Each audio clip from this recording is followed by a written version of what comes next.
Expectation. It's just where I leave you. She goes, Andy, let's be honest, have I been number one? Yeah. She goes, you're lying to work. How do I get conditioned? This is the thing. Once you get into because when you're what you are on camera as you are off, people just come up to you. When you get it, you're like, that 5 minutes is up. Yeah. So your wife's going out on a date night, you've already killed like chatting to you, and then she'll say, do you know that? How about it? You don't know. So it's a catch-22 in so many ways. When anyone who does you go outside your front door, you let the nurse in. I think that's one the sort of for the point. They get the stuff. Yes, we're just going to share something on the screen. Let's get this one. Oh, you did it. You're too contentious because you're on TV or What, man? It's the same goddamn course. How many times do you get okay, so that comes out different regions. You know what I realised? We're going to air in 1 minute. Behind the scenes. Never. And there's a guy named Bill. And even if I stayed there, I should have gone to another club. So it's so hard, you know. Yeah. Absolutely. I should have changed things. You know what? I look at this right now. I look at this and this is what we need. I see. This guy really is Really? and it shouldn't be. Yeah, it shouldn't be. But it's been I know. There's nothing better for me coming down here. and even though it's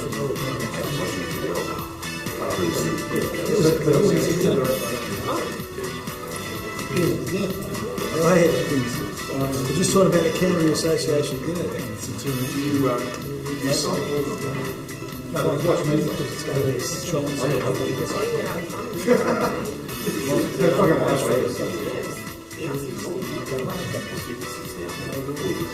I'm still waiting for me.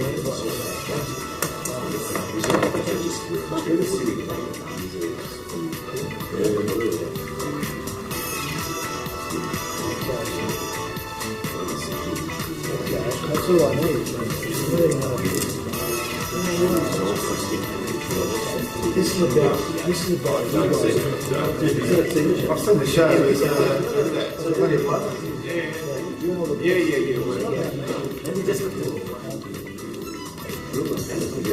He works for the government. A lot of illegal immigrants are here. So have you got your passport? I just realised this. Have you got your passport? You don't want to know.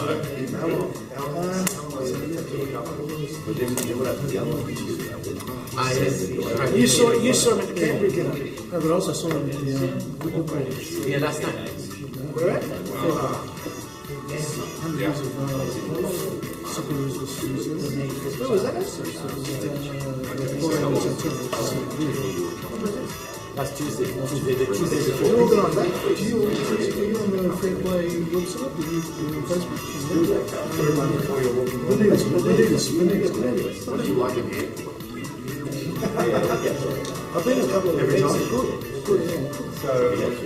You mentioned Scott. Sorry. No. Okay, I've got my answer.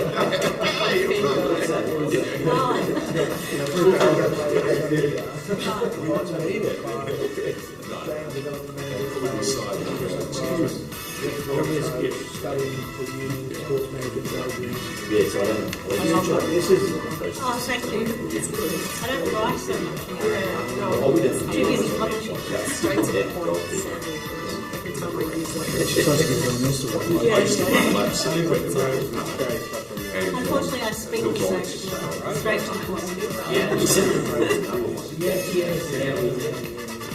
Another one.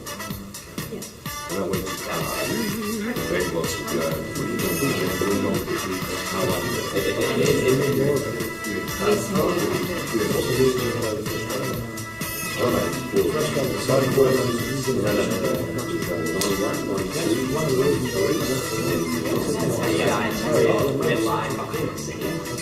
Right, so basically it's you.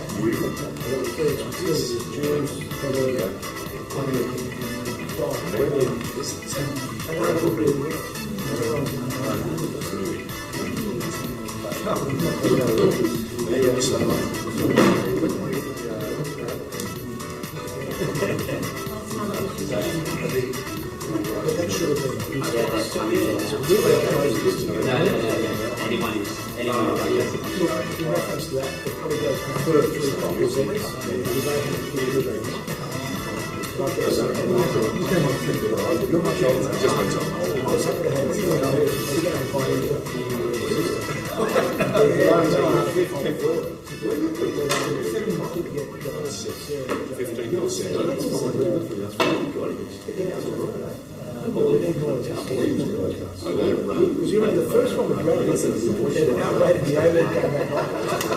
And it was on, you know what, it was on a random time on a Thursday. It was like 3 o'clock, 2 o'clock to 4 or something. And then the metrics came in, they go, oh, God, we outrated the overhead. Stay off the top. Yeah. On television with the cameras on. Where'd you get this? My brother was no over was not he's actually no, he's The defibrillator. but he's a good friend. Hang on. He was having some challenges.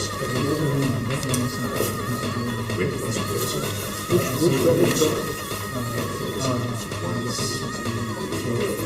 Oh yeah, I got that. Yeah. I can't do anything.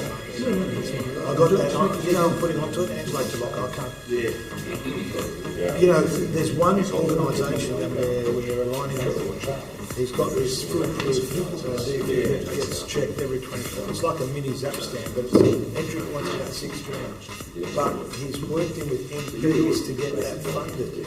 So he's writing to go to the local MP, so we're putting a life-saving device that's 24/7, released on demand when something goes.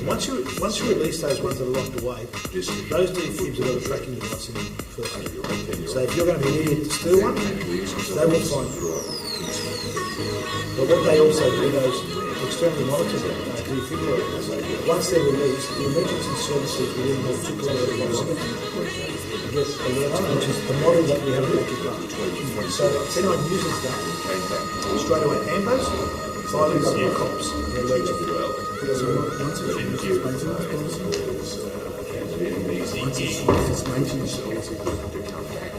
They get monitored 24/7. There was some things. I think in this, you don't want to have one for more than 6 months. Even if you don't use it.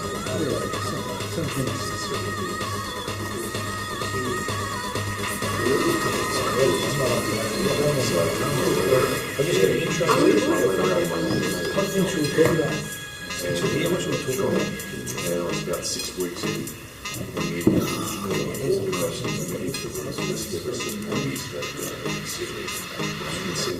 We speak with George.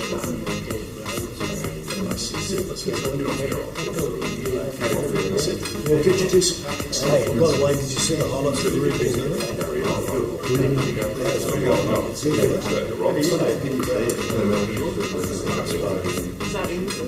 I don't know where it was. I was trying to work out where it was. I thought it might have been the Gullies. You know what? Peru won 1-0. I took it all. Yeah, I watched it.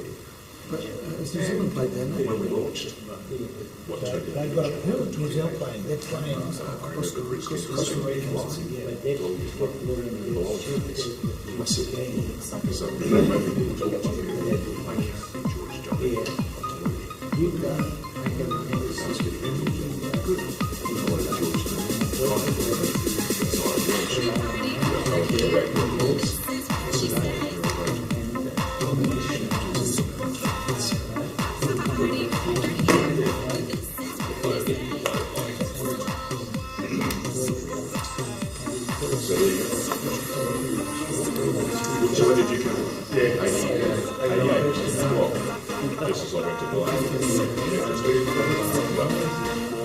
Well, we did.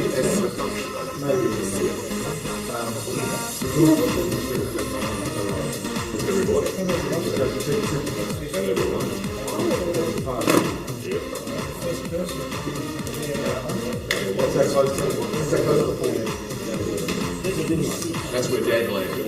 I'm not even going to what happens?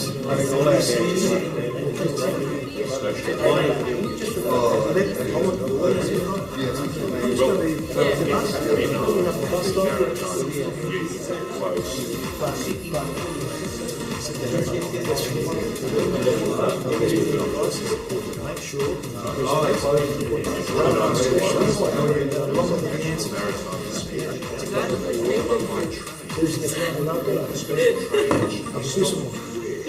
Yes or birdie?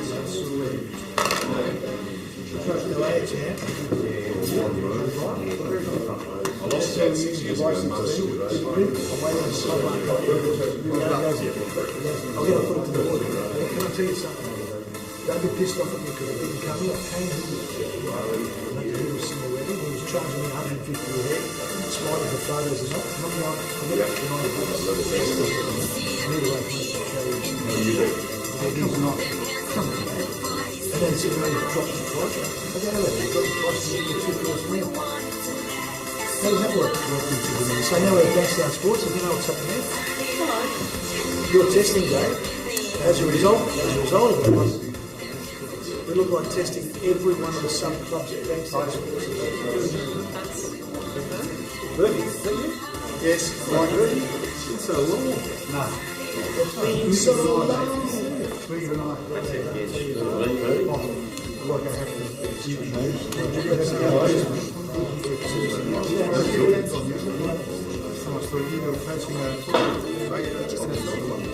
a long time ago. Because then you last some years, 90.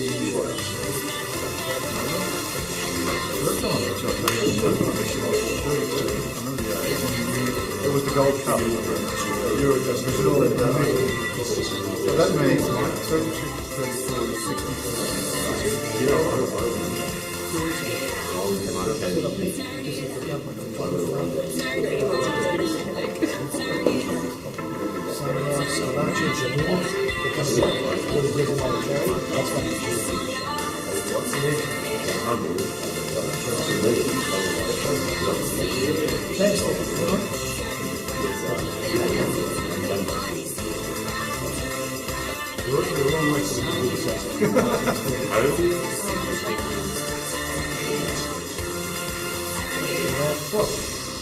Ben sensible strikers, Ben sensible stars, walking the sport, structured strikers, beyond. He wants to But someone test else that does. first straight away. I don't know how I'm going to fit. I'm going to have to get 2 years now. I've got to be in Melbourne for 16 days. And you know the contract.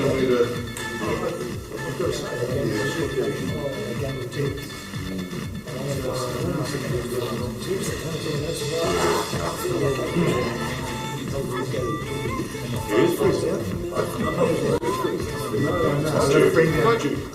Seriously, they're old school. Yes, and that was her biggest Constantinople. She was reading about Australia with international flights. He said, you should have just said bloody Holland or something. There you go. It's going to explode. Oh, it was magic day. Because we didn't have the sunshine. Now that's scary. My wife said to me, You know, we had to do my head in biggest to the well, as I say to people time and time again, ask me what's the difference You between got the fast. look, you said, I would imagine as a young boy.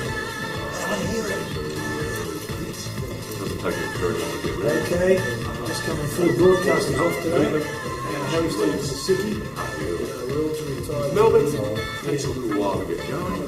Well, like she's 39, 43, something like that. It takes all day to get ready, but by the time you get she goes. And that's it, that's the difference. How many emails The difference between the two cities. 223. You know what? I was planning on doing something. Backwards up. I have to go old school diary. I saw him coming back to the ring. Go to Channel 9. We could have two of us in one I place. didn't change the name back to Donica when we went to Channel 9. No, but I did show you. Victoria. Testing And you day. worked with George Donikian? Graham was the single most dangerous person you would ever work with in Australia or in the world. And he did it without a seatbelt, without a parachute. But he was also the most fun to work with. Where are you based here? Our pasture road in Pascalidis. Where's that? It's a fair food. This will be good. I remember the first time I saw him at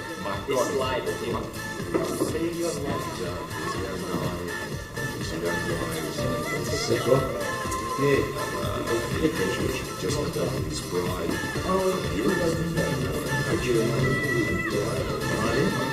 I did the presentation.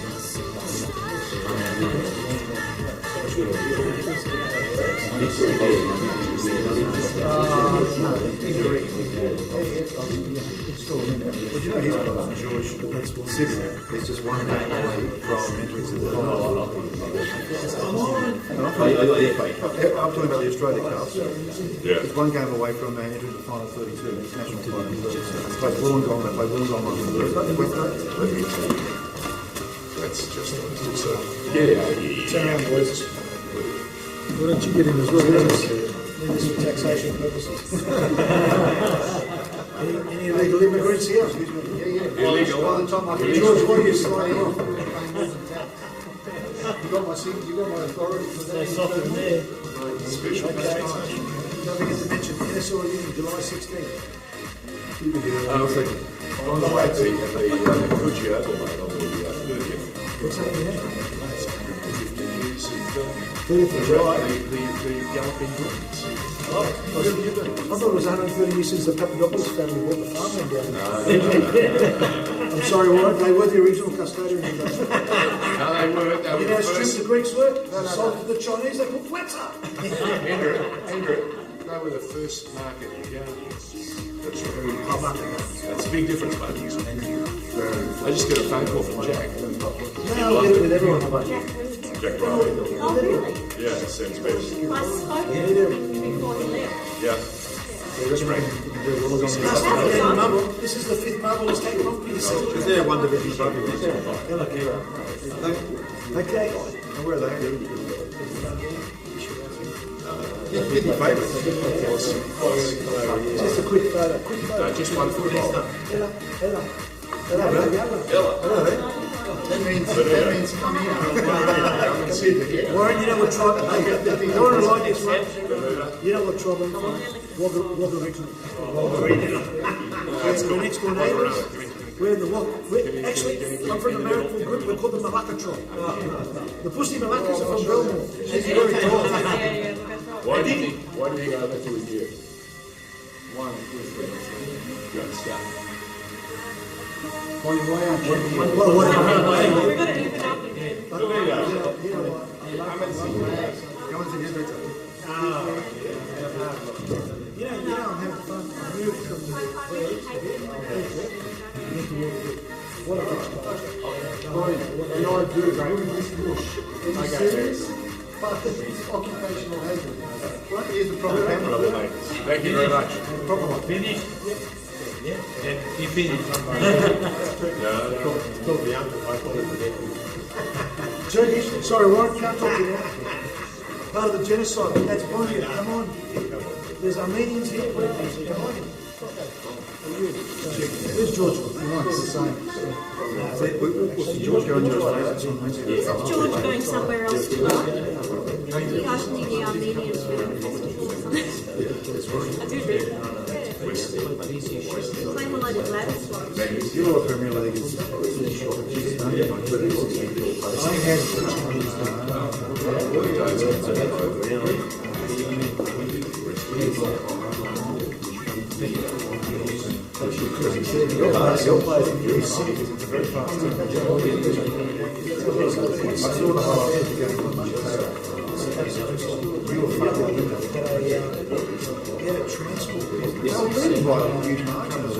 Yeah, I did. Yeah, please. Recording to me. Yeah, exactly right. I said, nothing more we go. Darryl, it's back to you and Jack. You're right.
That's a very good one.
I'll check it outside.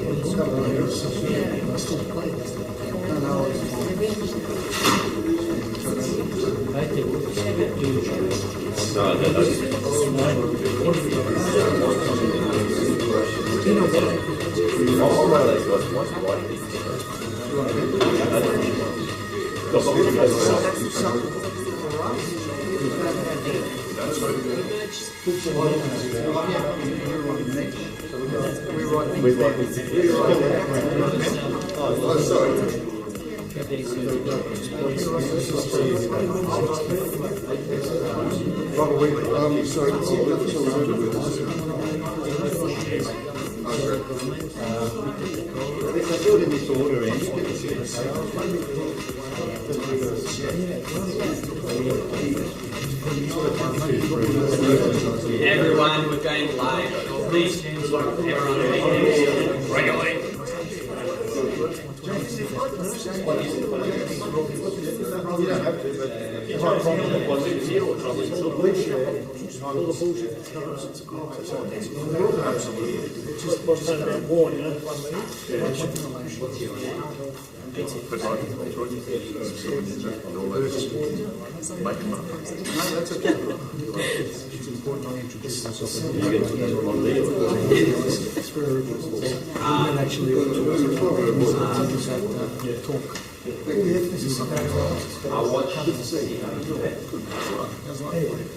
Let's get ready. Beautiful. You want to write this?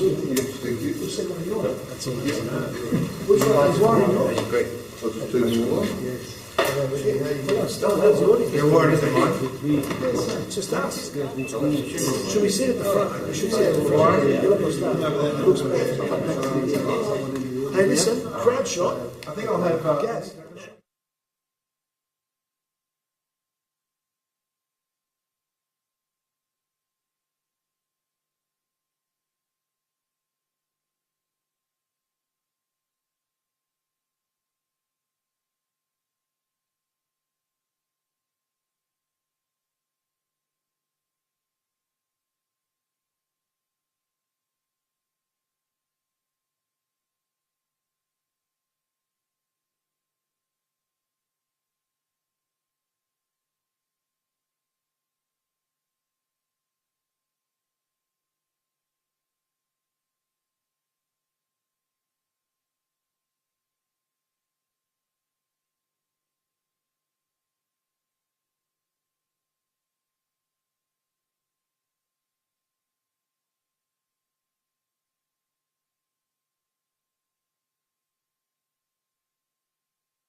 Well, Harry.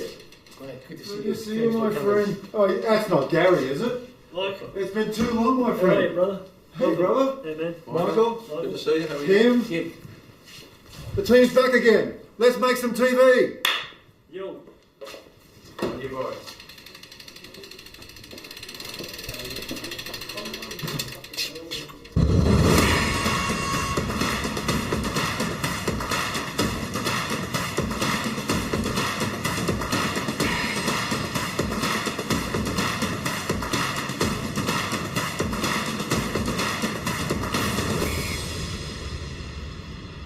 Yes, let's make some television. Welcome to a very special television production, television coverage. Wherever you're watching, in Australia, across the country, or maybe across the world, whether you're in South America, North America, Asia, Europe, or even the United Kingdom, we welcome you for this very special presentation where we clash heads. We combine our minds and try and work out what is wrong with the game that we love, the game of football. Welcome to Everybody's United in the beautiful game. My name is Mike Tomalaris, and as you saw there, I normally ride a bike, but for those of you who may not be old enough to remember, I do have a football background as well. I'm a former journalist and covered the World Cups, football, FIFA World Cups in the 1990s, as well as the European Football Championships in England in 1996, commentated in the National Soccer League, and I guess my claim to fame, as far as I'm concerned, was in 2005 when Australia, the Socceroos, qualified for the World Cup for the first time in 32 years. And that was a memorable occasion. In November of 2005 when Australia overcame Uruguay, and we made it to Germany in 2006. Well, over the next 3 hours, we're talking football. I'm presenting the first of 3 hours. Later on in the production, we'll be joined by George Donikian and also Andrew Pascalidis. And we've got a panel of guests who know the game. They've got history, and let me tell you, there's a lot of history in the world game in this country, Australia. In fact, it's the centenary since the Socceroos first took to the football field against New Zealand. That was in 1922. 100 years of history, but where has the game come from? Where is the game going? That's the big question we're asking you at home. And incidentally, wherever you're watching in Australia or around the world, we're asking you to contact us. Send us a message. You might be watching on YouTube or LinkedIn or Facebook. Send us a message. Tell us where you're watching from, and perhaps you can throw some questions to our panel. In the next 60 minutes, I've got three incredible people with me, three football heads and three people who have been involved in the game for many, many years. First up, it's Benita Merciades, who is a writer, a football writer, a publisher, and I guess more famously or infamously, a whistleblower of the beautiful game in Australia. Alongside Benita, we have a former Socceroo who played in the early 1990s. Aitek Gensch, these days, is a football manager for the National Premier League in New South Wales and is the top dog at St George City in the National Premier League. And alongside Aitek is Warren Mundine, an advocate for Indigenous affairs, but has got a lot of history when it comes to Australian football, dating back to the early 1960s. The boy from Grafton has come good and knows his football, and we're going to tackle a lot of issues over the next hour here, and as I say, over the next 3 hours with George Donikian and Andrew Pascalidis. So, what is wrong with the world game? I'll throw that question first to Benita Merciades. Benita, what's wrong with the game and how can it be fixed? A general question, but an important one. Can I start by acknowledging the people of the Cammeraygal Nation on whose traditional lands we meet and acknowledge their elders past, present and future. So I just want to do that. What's wrong with the game? I think one of the first things would be is we have very high expectations of it. And I think the world is so much closer now, and there's so many other forces and so many other things that are in play that we have such high expectations, and those expectations are not being met. So it's an issue of whether we need to change those, or whether, in fact, the game needs to come up to meet those expectations. And you know, they're big issues, they're weighty issues, they involve a lot of expense, they involve a lot of resources, and I'm talking about things around off the field more than on the field, which ATEC and others are much more expert on. But that would be my very brief answer to that question. The game of football is enjoyed in most parts of the world. It's the number one sport, the number one game in probably 98% of the world's population.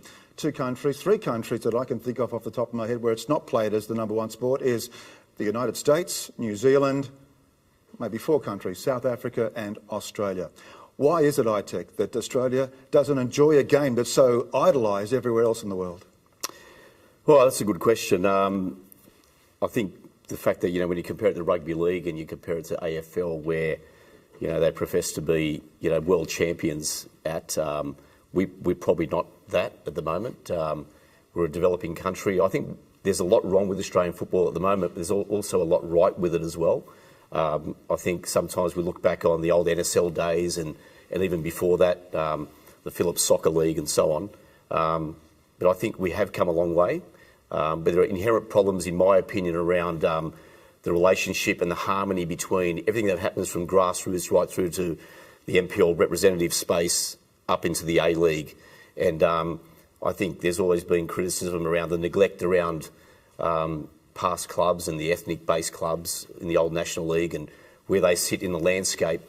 So we need to somehow unite all those factors and all those people into one. So we've got clear pathways and a clear direction for the game, which I don't think we have.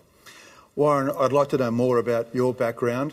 You're from Grafton on the north coast of New South Wales, but I would imagine that not many of us know that you started your career as a player of a different game. Tell us about your history. Well, yeah, it was. I played rugby league because we're in the bush. That's what we did. We played rugby league. I was a South Grafton boy and at the Rebels, and then we moved to Sydney in 1963. And I remember at school, this kid came up to me and he said to me, Steve Bilby was his name, and he said, "You look like you'd make a good left half. Would you like to play soccer?" And I've never heard of the game, and so I said, "What's a left half and what's soccer?" and anyway, he was a pretty convincing bloke. He got me to come down to Mona Park, in Auburn, and because that's where we moved to. Auburn was a very much a football town, and it was very strong because of all the migrants that were there. And so I went down to Mona Park and I signed up, and I was playing in the old Granville District competition with St John's, and then I went on to Auburn District and Auburn in those days. And it was, to me, it was really a game changer for me, for my life, because as an Aboriginal kid coming down from the bush, I only knew 2 cultures. It was a black culture or a white culture. And then coming to Sydney, and I sat in a classroom with something like 40 other kids. I went to a St John's Catholic school there, and there was about 30 nationalities in that class. There were Italians and there were Lebanese, and there was a whole wide range of other people in that. And they introduced me to the game, and for probably the first time in my life, I felt like I was welcomed, that they treated me as a human being, as just as equal as they were, and it was really fun, because they used to ask me, said, "Where do you come from?" And I said, "Oh, well, I come from Grafton." And they'd go, "No, but where do you really come from?" And I said, "Well, I'm Aboriginal." And then they'd say, "Well, you're the real Australian. You're not like them other people. You are the real Australian." And so that made me feel really fantastic and really good. And I have mates from those days, which are still my mates now, 100 years later, and we still catch up and that. But it was so welcoming, and it was such a great experience for me. Yeah. Well, tell us about the development of Aboriginal players in Australia. I mean, perhaps the most famous is Harry Williams, who was the first Aboriginal to represent the Socceroos back in the early 1970s. And when you look at the other football codes, whether it be AFL or NRL, those codes are dominated by Aboriginal players. And from my experience, I've been to the Outback, I've been to the Northern Territory, and I've seen the way these young kids under the age of 11 years of age kick the Sherrin around. They have so much fantastic skill. They kick the Sherrin like Maradona would juggle a spherical ball. Why is it that the AFL and the NRL, which is also dominated by Indigenous players, Why is it that they tap into that market? Is it a market that the soccer or the football fraternity hasn't really touched properly? Well, look, when you go back to those periods, you go back to the 1960s, I remember meeting John Moriarty and Charlie Perkins. Now, Charlie Perkins is a living legend in regard to civil rights for Aboriginal people, Indigenous people, and he was a football player. Now, he played in Adelaide, and he played for Penhellenic, the old Penhellenic club, and he was a legend. And then you had John Moriarty, who was the first Aboriginal to be picked for the Socceroos, but because we got banned by FIFA, he didn't get the play. But and yet we had all these people coming through it, and rugby league and AFL in those days, or VFL, whatever it was called then, they weren't very welcoming for Aboriginal people. It was you really had to fight through racism. You really had to fight through a whole range of other things. While in football, we were treated really well. In fact, I have a great memory of going to a friend of mine's place. He was an Italian, and being a 13-year-old kid, and they were serving red wine with the meal, and I thought, gee, these people are pretty cool, and which probably explains my drinking habit later. But but what they did was they learnt. The AFL and the rugby league, you look at a person like Archie Beetson, right? In the 1960s, he come down from Queensland and played in Sydney. He's a living legend. In rugby league, yeah. In rugby league, he's a living. What have we done for people like Harry Williams? What have we done with Charles Perkins and stuff like that? So we lost a big opportunity. The way they structured the game, and Benita, I'm glad you're here, because we worked together in getting the National Indigenous Championship moving those years ago, and you drew up a 10-year plan, and that just went out the window. And so we missed a great opportunity to do what the AFL and the rugby league were doing. Do you agree with that, Benita? Look, I think part of the issue has always been about money. I mentioned it in the outset. It's about resources. It's not necessarily a lack of goodwill. And to use the example that Warren just gave of back in 2008, that's right, John Moriarty, Warren, and myself internally within Football Federation Australia at that time drew up a 10-year strategy for Indigenous participation and to increase it. And we drew up the idea of having national Indigenous championships. Was that strategy perfect? Probably not, but it was a start, and there was resources going behind it. I have to say, though, I know that the resources going behind it was a somewhat cynical use of resources, because it was about being able to tick a box with FIFA at the time over the World Cup bid. So, when all of that started to go awry, then it was pretty easy just to drop off the whole idea of Indigenous participation. So there was a gap there for some time, which was picked up in part by the Moriarty Foundation, which is, their whole business model is around that. But it needs to be, today, here we are in 2022, it needs to be much broader. It needs to take in the whole of Australia. And, do we have the resources to compete with AFL and the NRL, for example, in Central Australia or in South Australia, etc.? No, we don't. So we have to be smarter about it somehow. Have you got some thoughts on that, Itek? Yeah, I think we certainly need to embrace it. I think you've got to go back to the history of the game and acknowledge, people from the past and their contribution to the game, and obviously different groups of people in society and how we're going to attach resources to that. And Benita made a good point about resourcing. And I think essentially the problem with football in Australia is that we don't have the top-down funding models that can help drive those initiatives, whether it be Indigenous football championships and whatever else, right down to the grassroots levels of football. So when you don't have top-down funding, you're essentially compromising what you can deliver, and that's essentially the problem with the game here. It's all bottom up in terms of user pays and so on and so forth. So without those resources that these other codes have, we can't really compete at that level, and then that leads to other conversations around where we are as a nation.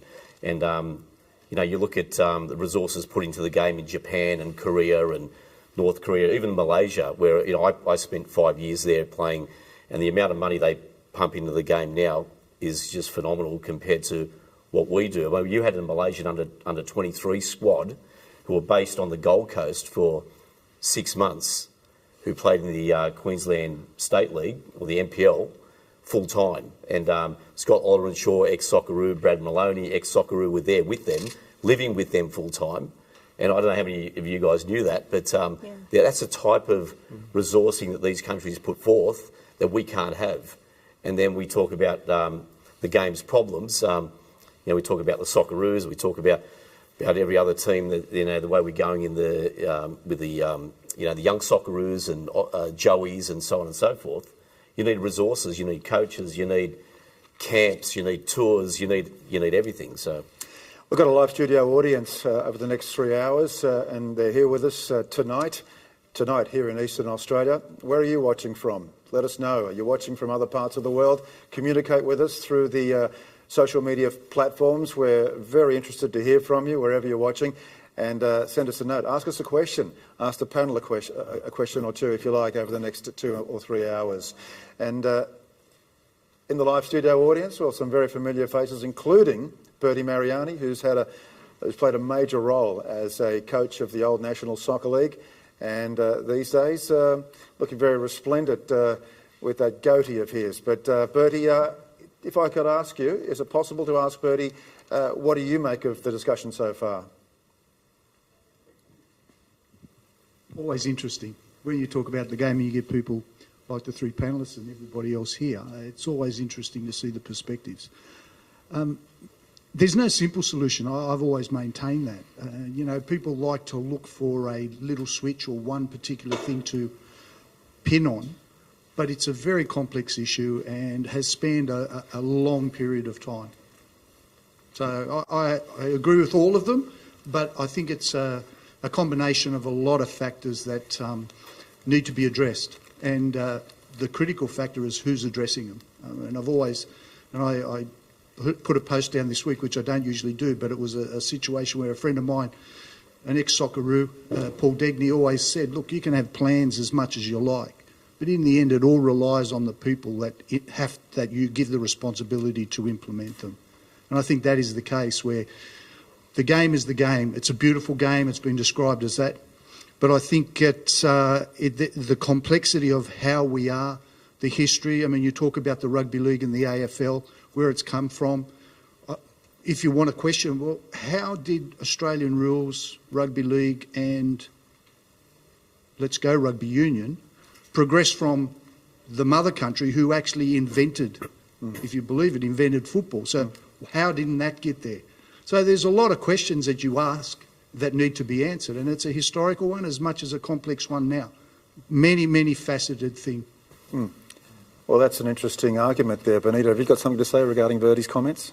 Well, I think it gets back to what I said at the outset. It's about expectations, and I think for too long we've had an expectation that because the rusted-on supporters who are here tonight and who are maybe watching, for us, it's the number one game. We expect that everyone else should feel the same, and they don't.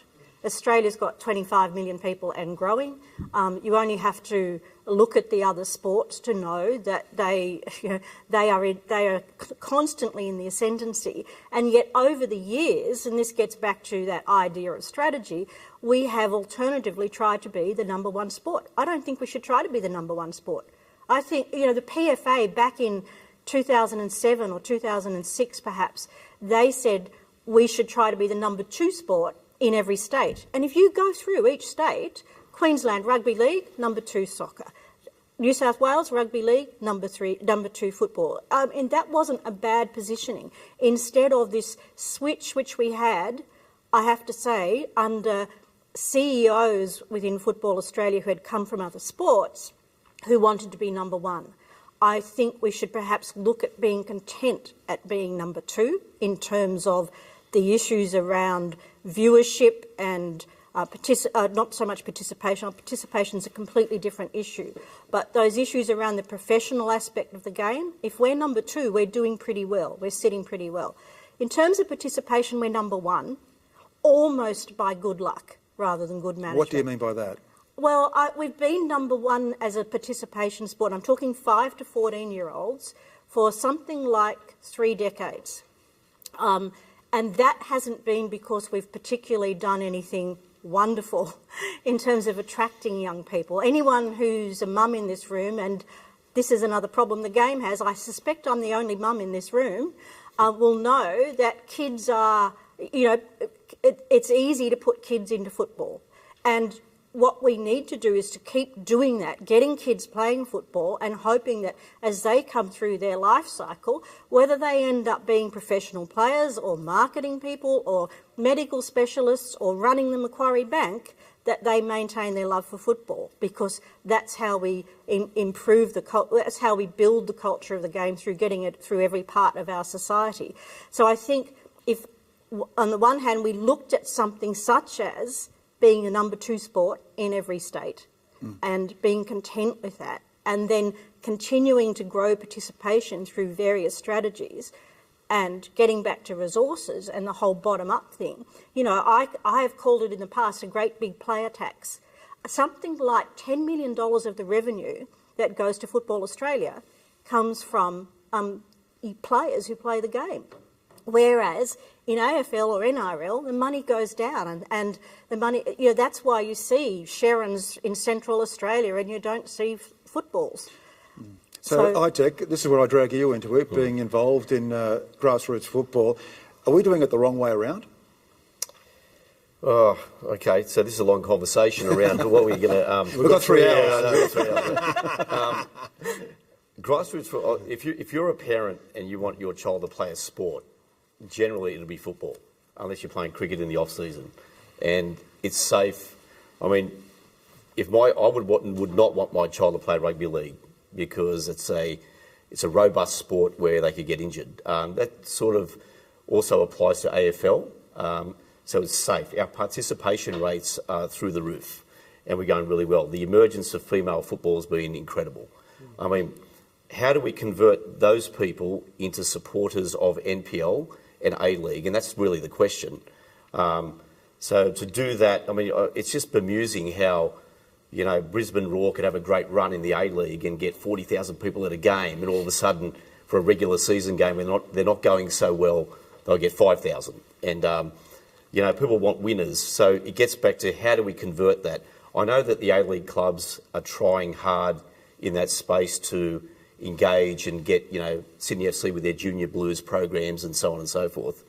They've got to be regular consumers. They've got to go to the games. And the other thing is, you bring a guy like Del Piero over here, and I think Sydney FC's average crowds went from like 13.5 to 22.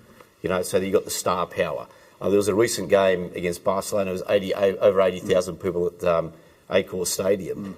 I mean, there's interest, right? So, the key people in the governing bodies need to understand, how do we do that?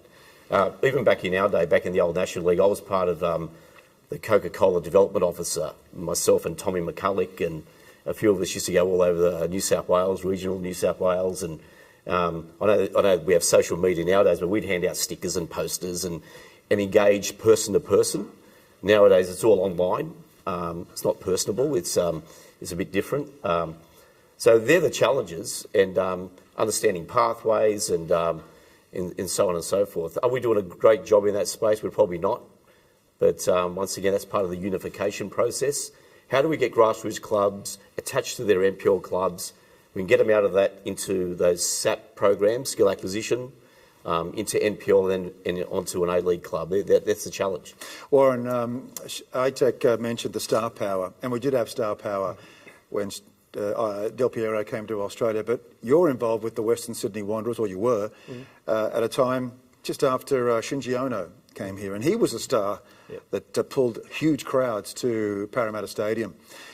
Tell us about your memories of that era, and the fact that, that was history from recent history that really hasn't been repeated. Well, that's one of the sad things I noticed, because when I was on the board, and it wasn't just me, it was other people, it was, and we set up a culture, a tribal culture, because that's what football clubs are about. It's that tribal culture. We were Western Sydney. I'm an old Auburn boy. We had people on that board and people through the system who were passionate about Western Sydney, and we saw, and that's what brought the crowds in. In fact, we had, and you had the RBB and that. I used to take friends of mine who were rugby league and rugby union people to the games, and after that game, they'd signed up as members because they were because our game is about not only the players on the field, it is about the crowd, the fan. They work together in unison, and that's what was happening at Western Sydney Wanderers. And one of the sad things I had, we had games at the Olympic Stadium, the Accor Stadium. Where Sydney had the derby games with Sydney FC and Western Sydney Wanderers, and we get 40,000. Yes. So 40,000. So the last one, we hardly got anyone there. So why is that? Why has the game deteriorated in terms of crowds in the last? A lot of it's based. A lot of it's down to performance, right? What do people want? They want a winning team. The standard is still there. I was at the Sydney Football Stadium, Sydney FC versus Wanderers a few years back. Popper was coaching, and there was 40,000 people there, and there was probably another 5,000 people who didn't have a seat. So I don't know how they got in, but it was just crazy, right? And I remember some of our St George City kids were the halftime entertainment on the field and so on. We couldn't sit anywhere. It was that crazy. So that was at a time when the Wanderers were winning. So, but that's part of the problem. Winning shouldn't be everything. If you're building an actual club culture, whether you win or lose is unimportant. You go there because you love your club, and this is where I think part of the issue that the A-League has at the moment, in particular, and we'll focus on the A-League, but of course it's relevant to the NPL to a lesser extent, is that they're trying to be one size fits all, and there are all sorts of different supporters. There are supporters who are there for the club come hell or high water. It doesn't matter if they win or lose; they will be there. Then there are those who will go there because it's a fashionable thing to do. And everybody's talking about it, and let's go and watch a match. Then there are those who may go to see a football superstar, such as Del Piero. I mean, Australia has had football superstars since the 1960s. People who've been involved in the NSL will know there's been lots of football superstars. We recently published a book about it. Tell us about the book. It's called Be My Guest, Football Superstars in Australia, which tracks a whole range of players who came to this country. Harry Michaels brought many to Wollongong Wolves.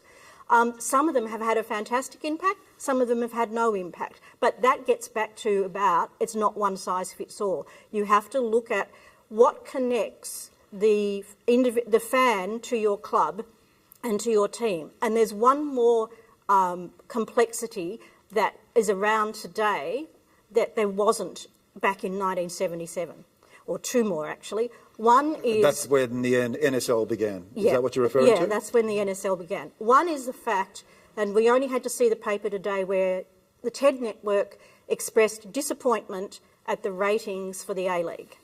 And if we don't get those ratings up, there will be not any sort of TV deal next time.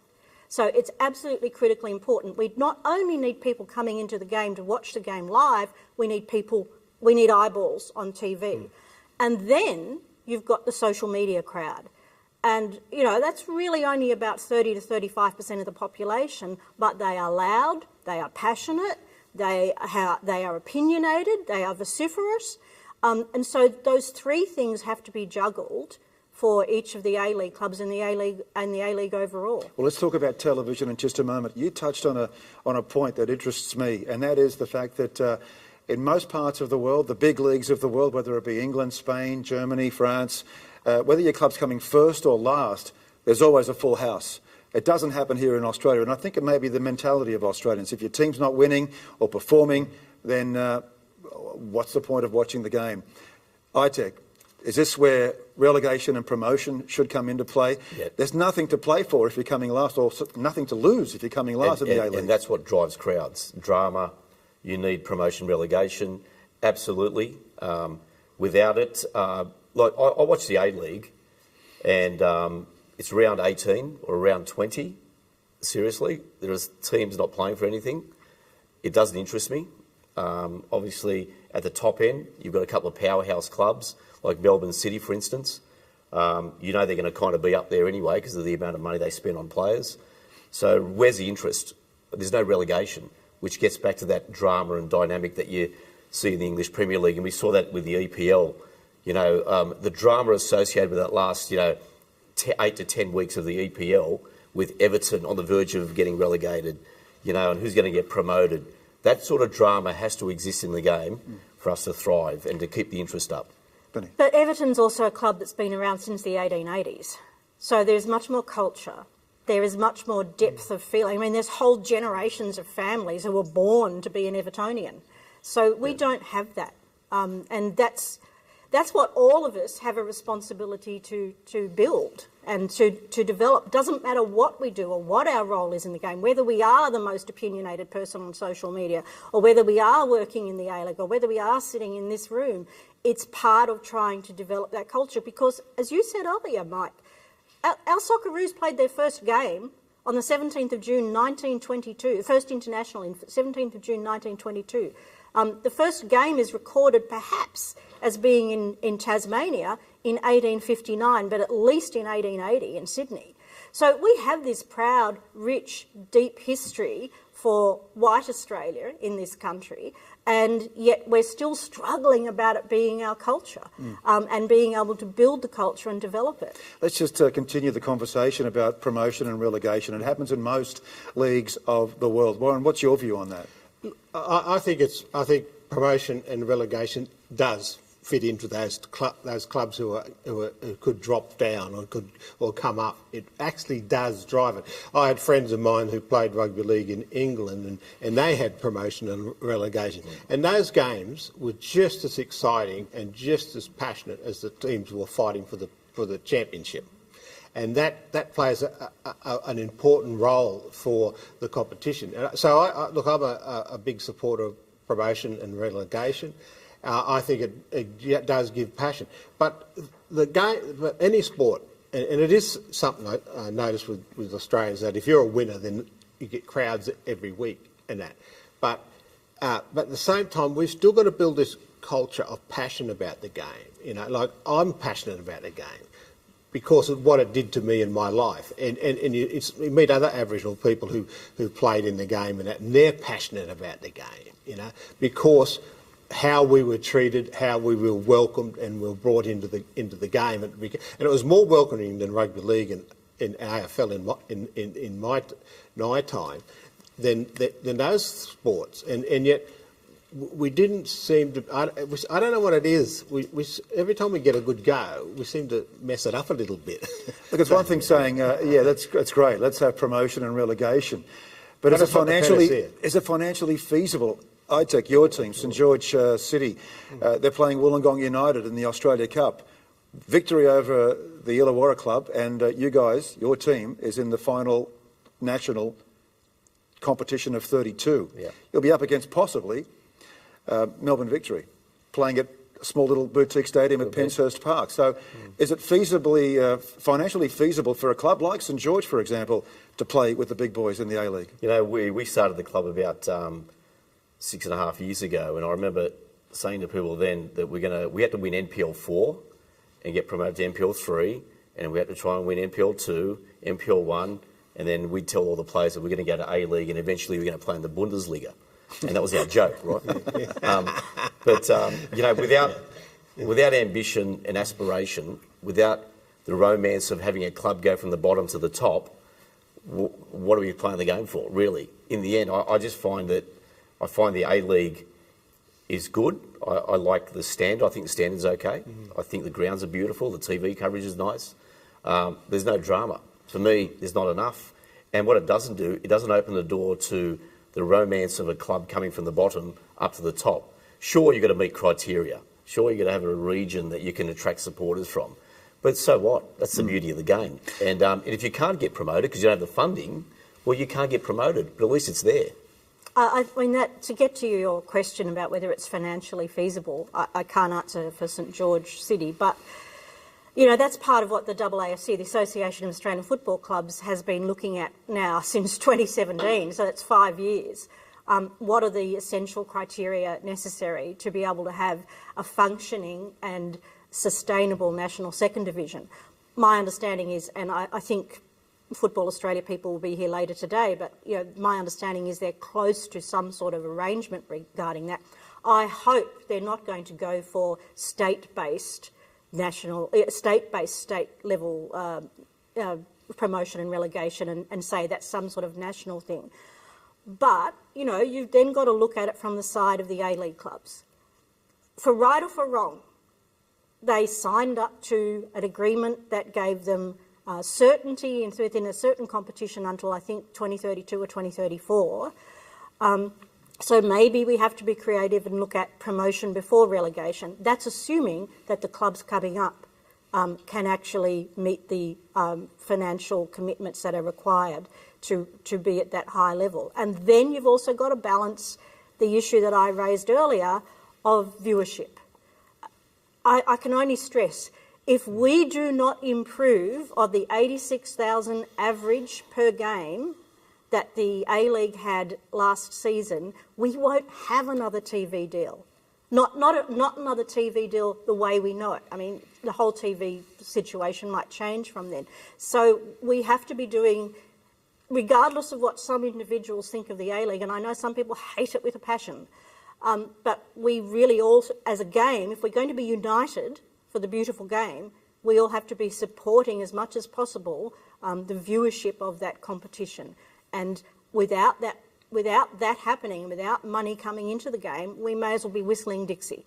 Well, that's where television comes into it. And currently, the deal with the Football Australia is one live match on free-to-air television, and you've got 5 other games on live streaming on subscription TV. ITEC, 1 game a week on free-to-air. Is that enough? Oh, I don't think so, no. I think you need to engage the general public who can just switch on Channel 10 and watch a game, more than one. We said in rugby league they've got the Thursday night game, the Friday night game, the Sunday afternoon game. The rest of the games are on Foxtel, and we were speaking off here about Foxtel as well. And I was saying that I could go to any pub or club in New South Wales and they'd have the A-League on their screens. At the moment, that doesn't exist.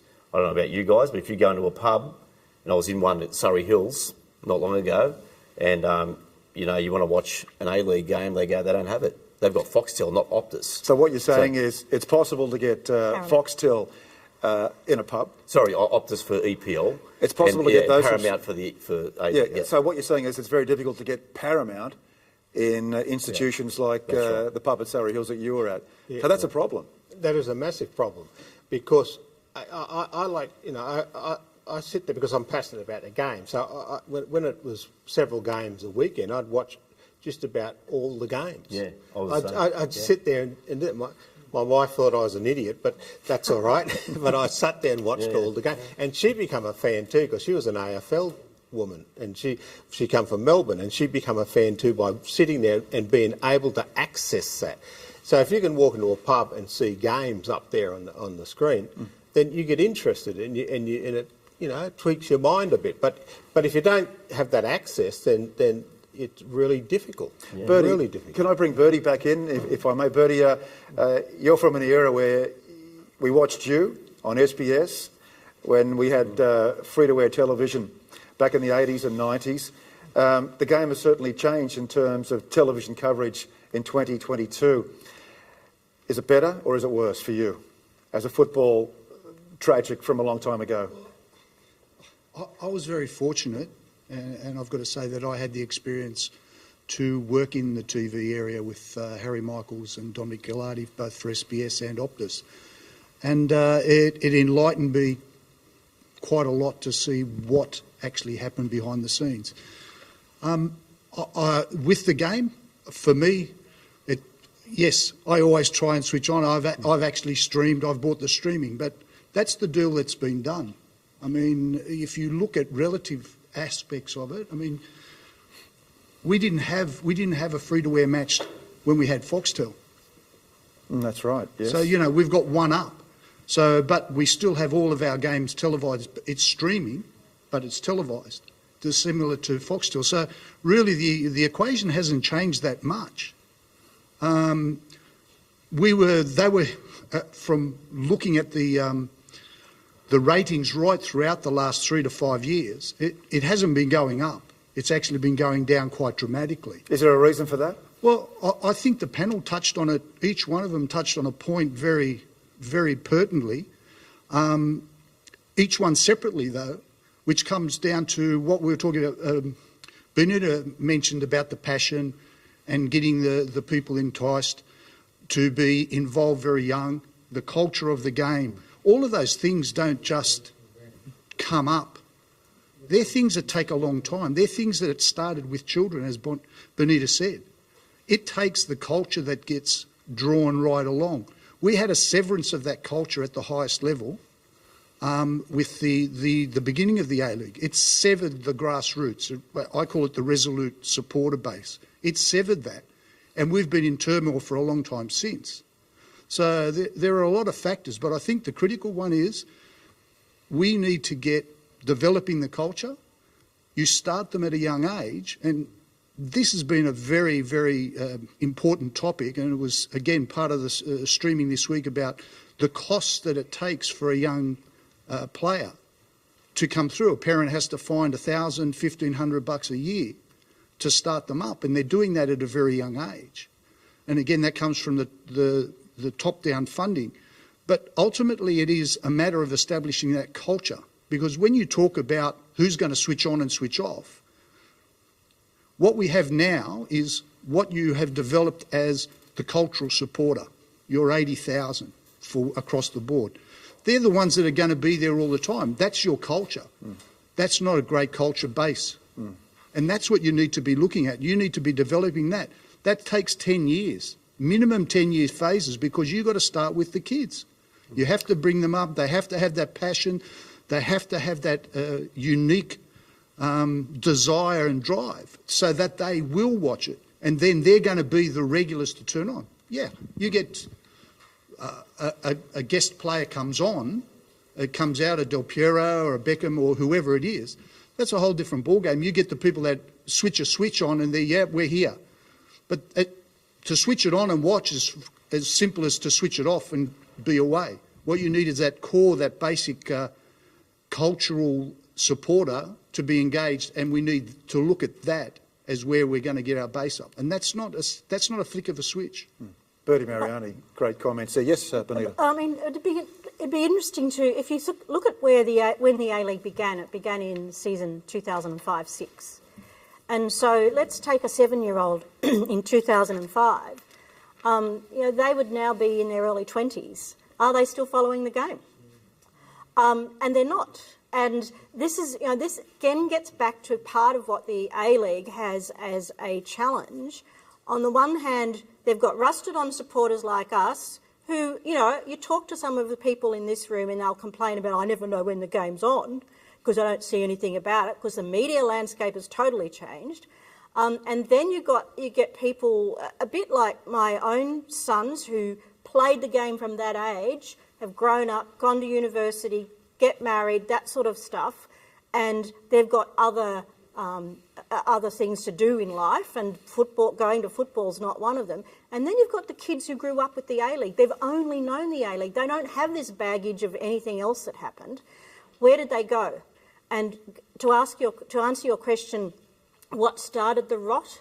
I think 2015, when an article was published in the Sunday Telegraph, which named and shamed people in relation to a Western Sydney Wanderers match who, one, should never have been named by a person, but two, some of that information was totally incorrect, and three, it is without doubt that that information was fed to the paper by Football Australia at the time. And if you track crowds since in the A-League, because we had some good years in the A-League, and then 2015 when that rot started, that's when we also the crowd started to fall away. Then we had the Congress Wars, and people got sort of sick of reading about politics because, really only 1% of 1% are interested in sports politics, idiots like myself. And so, there's that combination of factors has led to people disengaging. And so it would be wonderful to have a 22-year-old male or female in here who followed the game, who went to the first Sydney FC versus Melbourne Victory game in October or August 2005 and asked them, where are they now? Are they still members of Sydney FC? Do they go to the game? And I suspect not. Yes, yes, Bertie. Just on that, it's interesting you mentioned that you talked about your children who watched the game. So I'm not played. And played for whom? Oh, well, we moved everywhere, Bertie. No, but that's what I'm saying. This is where you talk about culture. You talked about the Evertonians. That's what I'm talking about, that club culture, that tribal culture that you were talking about before. That's where you need that. And the A-League clubs didn't have it. They, at that time, were just simply franchise entities. But they've had 17 years. They've had 17 years to develop it. Sorry? They've had 17 years now to develop it. And so but they're therefore, not players, Bonnie. the 7-year-old in 2005, I would hope is now a rusted-on supporter who goes to every home game of Sydney FC, for example. But I suspect they're not. There'll be some, but not as many as there should be, because we still haven't built that culture. They haven't. And if you... A really good example, I mentioned this again off-air to Mike earlier. I'm a Sydney FC member, have been since day one. I learned when I got here tonight that they're having their awards night. Now, I didn't even know. Now, could be they sent an email and I didn't notice it, but the fact that I didn't notice it or disengage from it is also, I think, part of the problem that the A-League has, is that they're not engaging at the level where people want to be engaged at, because we're not all the same. We're not all looking at people making little videos and putting them on Twitter. We're not all sort of sitting at the computer all day and looking at what's on Facebook. You know, we're all doing different things, and that's why, on the one hand, they've got a lot of opportunities to communicate with people, but on the other hand, there are so many more avenues to fulfil. If I can come in here now and ask you the question, why is it that these international clubs that visit for games that really don't mean anything, they're just exhibition matches, attract 80,000 people, yet these people that are going to the matches, they might be young kids in their early 20s who are normally spending time behind the computer. They're going out and watching the games with their parents or whoever, their family members, but why aren't they going to the A-League? Why is it they'll go see a Barcelona or a Liverpool, but they won't go and see a Melbourne Victory or a Western United that just won the A-League? Anybody got an answer to that question? Because it's a Barcelona or a Liverpool. Because they're the best of the best. There's no connectivity between the A-League sides and... We'll pass the microphone to you. And there's no connectivity between the A-League sides and the other sides, the grassroots sides in Australia at all. There's no connectivity between them at all. I mean, you could do... There's different things that they could do to induce crowds coming, but no one ever poses those questions or tries to introduce those things. So.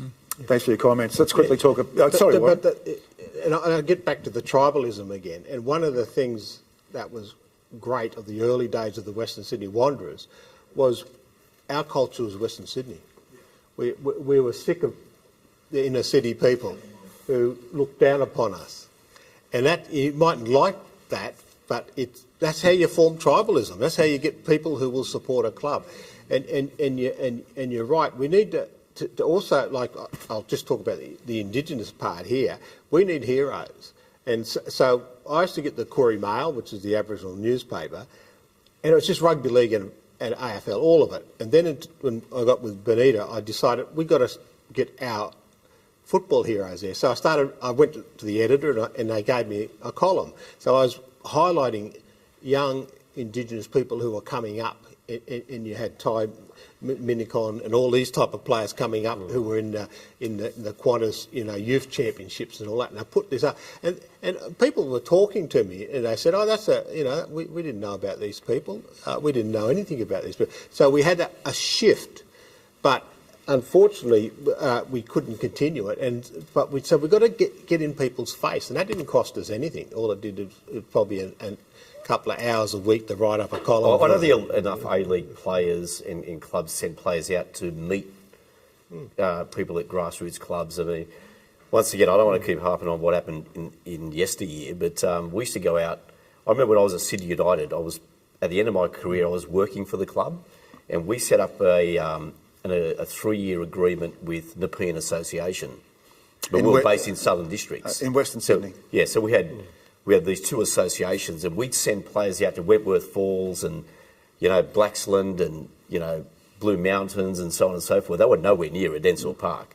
But we did that anyway, and we'd send 5 players out for training sessions and hand things out. I mean, that's what we used to do. They do less of that now. They're a bit more distant. It's all online stuff.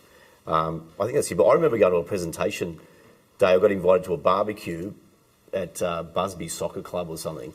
And I remember I was playing NSL at the time, and the guy that invited me said, let's have a little game. And I was playing with the little kids, and I'm moving the ball around, and he came and 2-footed me, right? So, he just gave me the big, So, but I actually spent time going out there to a barbecue, and I just don't think that happens now. I think, I'm not quite sure that that's right, and, happy to be corrected, but I'm pretty sure that it's in the collective bargaining agreement and the contracts that players have with A-League clubs now that they do have to do a certain number of hours. And, I think it gets back to, again, what I said at the outset, the expectations. And one thing we haven't touched on, and that's the media landscape. One of the things we lost when we lost the Foxtel rights was some support from News Limited. Now, let's put aside what we might think of News Limited, and you might gather from my commentary that I don't think an awful lot, but at least we got some coverage in the major newspapers such as the Herald Sun in Melbourne and the Advertiser in Adelaide, the Courier Mail in Brisbane and the Daily Telegraph here. We have poor old Dom Bossi, Vince Rugari in the Sydney Morning Herald, Michael Lynch in The Age. They're the only people now in the mainstream media. And this again gets back to the challenge that A-League clubs and NPL clubs and others have. We're having to get all the rest of the media by that 35% who are on Twitter or social media or do little videos and stick them places. You can't get to everybody except through mass media. Can I tell you, Benita, that the Socceroos are currently in Qatar trying to qualify for the World Cup later in the year. There's no one representative from any of the major newspapers on location there. Which is unheard of. There are a couple of journalists from television, but that's about it. That's unheard of. Yep. So who do you blame? Do you blame the editors of the various publications, or do you... We don't want to blame anybody, but that's got to change. Yeah, well, I know from speaking to journalists who write for Fairfax, Nine Media, as they're called now, they're not, and the Telegraph said the same thing. Their number one performance measure is how many clicks are on their article, and then how many subscriptions that drives. And if it doesn't drive enough, it's just like subscription TV. If it doesn't drive enough subscriptions, and if not enough eyeballs are looking at it, then they're not interested. All right. The big jump is that we've got to stop blaming things. Yes. Okay. We just got to stop all that, because this is the wars that we go back to continuously. We've got to look at the game as a whole, and how do we move forward? Well, that's the question in the short time we've got left. We've got 3 minutes left. I'll ask you to provide your summaries in 60 seconds. If you had a crystal ball and you wanted to change the game, Benita, how would you do it? Moving forward. I thought that was going to be in the third hour and I didn't have to answer that question. Well, I'm going to ask you anyway. Look, I think that I don't think you can answer that question in 60 seconds. I could say a whole lot of trite words. Go ahead, it hasn't stopped you before. Use some adjectives. But I think fundamentally we have to look at where we want to be in the Australian market, realise as much as we might want to be the number one sport in the country, and we believe we are, realise that that's not going to work for a while, and look at ways in which we can, that's where we want to drive to in 50 years' time, and most of us won't be here, that we work towards it. I take it a grassroots perspective. What are your comments? I know that the game is very expensive in terms of introducing youngsters for the very first time compared to my day. How do we change that, and can it be affordable moving forward? Yeah, I think we need to connect the football community from grassroots right through, and those pathways. Once we do that, and that comes with good management at the top, I think the game can thrive. In terms of cost of football, the cost at grassroots, grassroots could mean many things, but if you're playing for your local club, I don't think it's expensive. No. I mean, my daughter goes to dancing and I fork out 20 grand a year, right? So, when you're talking about $300 for football, that's not expensive. The expensive part happens when you hit NPL level. I don't even think SAP's that expensive. I think NPL is, when you're talking about, elite or representative footballers, to charge them just under $3,000 per year is too much. But without it, a lot of clubs won't survive. So which comes back to that argument around top-down funding models. But if we connect everybody from grassroots right through the pathways, and we have good leadership at the top, I think the game can go forward. And Warren, as an influential member of the Aboriginal community, what's your final say? But my final say is one of the passions I have about the game, and I keep on talking about this, was that I used to wear rugby league boots when I first started playing, right? And the referee said to me once, he said, we can't let you play if you're going to wear rugby league boots. Those parents got together, and I'll never forget that night. Mr. Lathan, who was our coach, he come and knocked at the door, my mum opened the door, and they put money together and brought me a pair of boots so I could play the game. And this is why I'm passionate about the game. It's just wonderful. But what we've got to do is we've got to look after our supporters. We've got to make sure that our support, because if you don't have supporters, you don't have the clicks, then you may as well just go play park football. And so that's the things we've got to talk about. We've got to talk about, because the fans in our game play a big part of the atmosphere of the game. I've been to in English games, I've been to Australian games and that here, and the fans make a massive contribution to that atmosphere of that game. In fact, I know people used to come just to look at the fans. And so it's how do we get that passion and how do we get that back? Well done. Well said. Thank you to all. That's part one of Everybody United for the beautiful game. Hope you've enjoyed the first part, and thanks also to Bertie Mariani for his contribution. Benita Merciades, thank you. Aitek Gench, thank you so much. And of course you, Warren Mundine. Part one out of the way. Don't go away. Part two with George Donikian. There's so much more to look forward to wherever you're watching right across this beautiful planet. We welcome you. Stay with us. I'm Mike Tomalaris. We'll see you soon.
Welcome.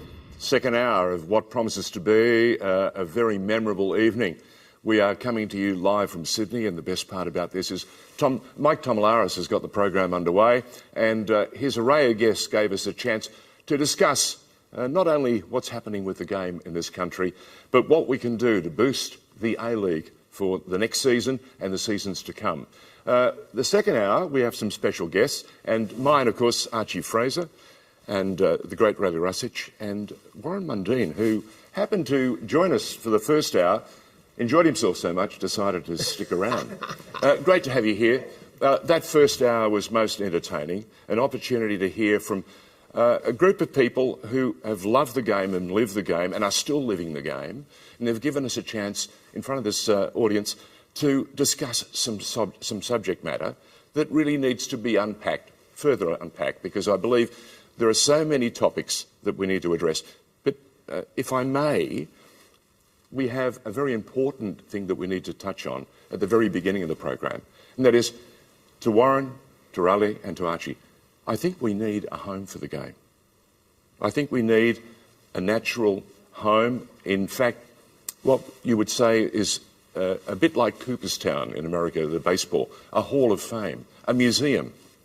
Do you think we're draped with magnificent memorabilia? Do you think, Archie, do you think, Raleigh, do you think, Warren, there's a time to get a museum, a national one, that represents and covers the game? More than 100 years of history. Is this the time? One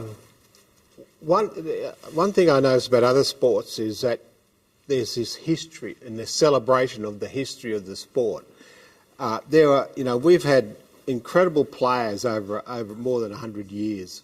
You've got Northern New South Wales clubs, you've got New South Wales clubs, you've got Melbourne's and Adelaide's and those competitions. I grew up with the old Federation, New South Wales Federation, and you had great clubs. Yes, they were ethnic-based clubs, but we knew the players. We could rattle their names off. We knew about, and we need to celebrate our history, and we need to pass that history on to other people so that they have the passion about the game. The man alongside you has been pushing and boosting the game for the better part of the last almost 50 years. It's 100 incredible. years, actually. Well, 100 years, I tell you.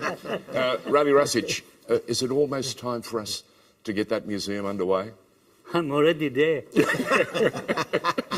You've got a football in front of you. That looks like 100 years old. This is about 100 years old and comes from Scotland. You wouldn't believe.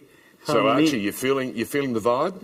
No, Archie had a few points said about what about heading. He said to me, "Yeah, this was given to me about nearly 40 years ago in Adelaide on Channel 9 with Joanna Moore, and strictly said, come imported from Scotland." I would have expected you to look after that football. I did to the West.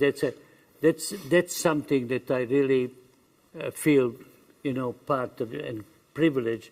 And if you analyze me as a person, my inner feelings, then what you see here, for me, is much greater than going to the World Cup. How so? Because I brought in last 50 years all these together. All these memories? All these memories together, and this is only few dedicated to you today to see what is behind that emotion and feeling that we are talking about. Yes, well, Benita mentioned it, and we heard Warren mention it as well, that passion is part of the game. Archie, you've seen how the passion can give us and give this sport an enormous uplift. You've had an opportunity in your time at the A-League and, of course, the NSL. And you've also, as a sports administrator, in your time with the AFL, you've seen how they do business. Are there things that we need to do a little bit better and a little bit smarter? Because someone said to me, we're not the font of all knowledge. So are we smart enough to look at how the others are doing what they do and take some ideas? I know young Kevin Sheedy saw Indigenous footballers and thought all those years ago, hey, the A-League or the NSL is using them. And in fact, young Harry Williams did okay for the Socceroos a long, long time ago. But that tap of first Indigenous or first Australian talent has been turned off, I think, in the A-League. The last one that I can remember was David Williams. Willow has been a magnificent representative for the game, and he tells me before he pulls up the boots, he wants to be a marvellous provider to get the next generation of young talent through, whether they're young boys or girls. Your thoughts? Well, I think it's a number of things. I think as a code we've never really managed to secure the assets that we deserve, I think, as football. You don't really deserve, maybe it's not the right word, but that we probably should earn. I think the other codes have done a great job at securing funding, whether it's for stadia or grounds or homes or museums or whatever it might be. But I think they know how to behave, and I think they've got some really specific plans about how they, what value they add to the community and how they do that. And the Indigenous piece is exactly that. It solves a problem for the AFL. We really have never, taken that as a plan and driven it through. So, and yet I think the players are naturals, as we know. There were some great Aboriginal Indigenous players. So I think the planning in that is the outcome is really the planning that we've lacked over many, many years. Do we deserve to have a home? Yeah, we do. But you've really got to get large amounts of funds from the government. You have to add value to them and be a long-term partner. And I think we leave a lot on the table. And have we provided a narrative that will give us the opportunity to go to the government? And there's a new government in town, a new sheriff, so to speak. Is this the right time to maybe say to them, there's a marvellous opportunity to ground the game with a museum and give it this chance? Well, I think it's bigger than a museum. I think it's if we benchmark ourselves against the other codes that are in the country, they've got enormous asset bases. We've got larger asset bases in some of our state federations than we have for the game, and I think that's something that we really should be addressing, and that's why we have a board, and that's why they should have focus on that type of thing. Yeah, you've touched on some of those things that the state federations have been involved in. We'll be talking to one of them, the CEO of Football Victoria, Kim Montaliadoris, a little bit later on. But right now we need to cross to Melbourne via Zoom, an opportunity to catch up with a guy who's been part of the game. I think he first came into the game in '97 in elite football, and he was part of that generation that brought us Carlton in the old NSL. His name is Lou Sticker.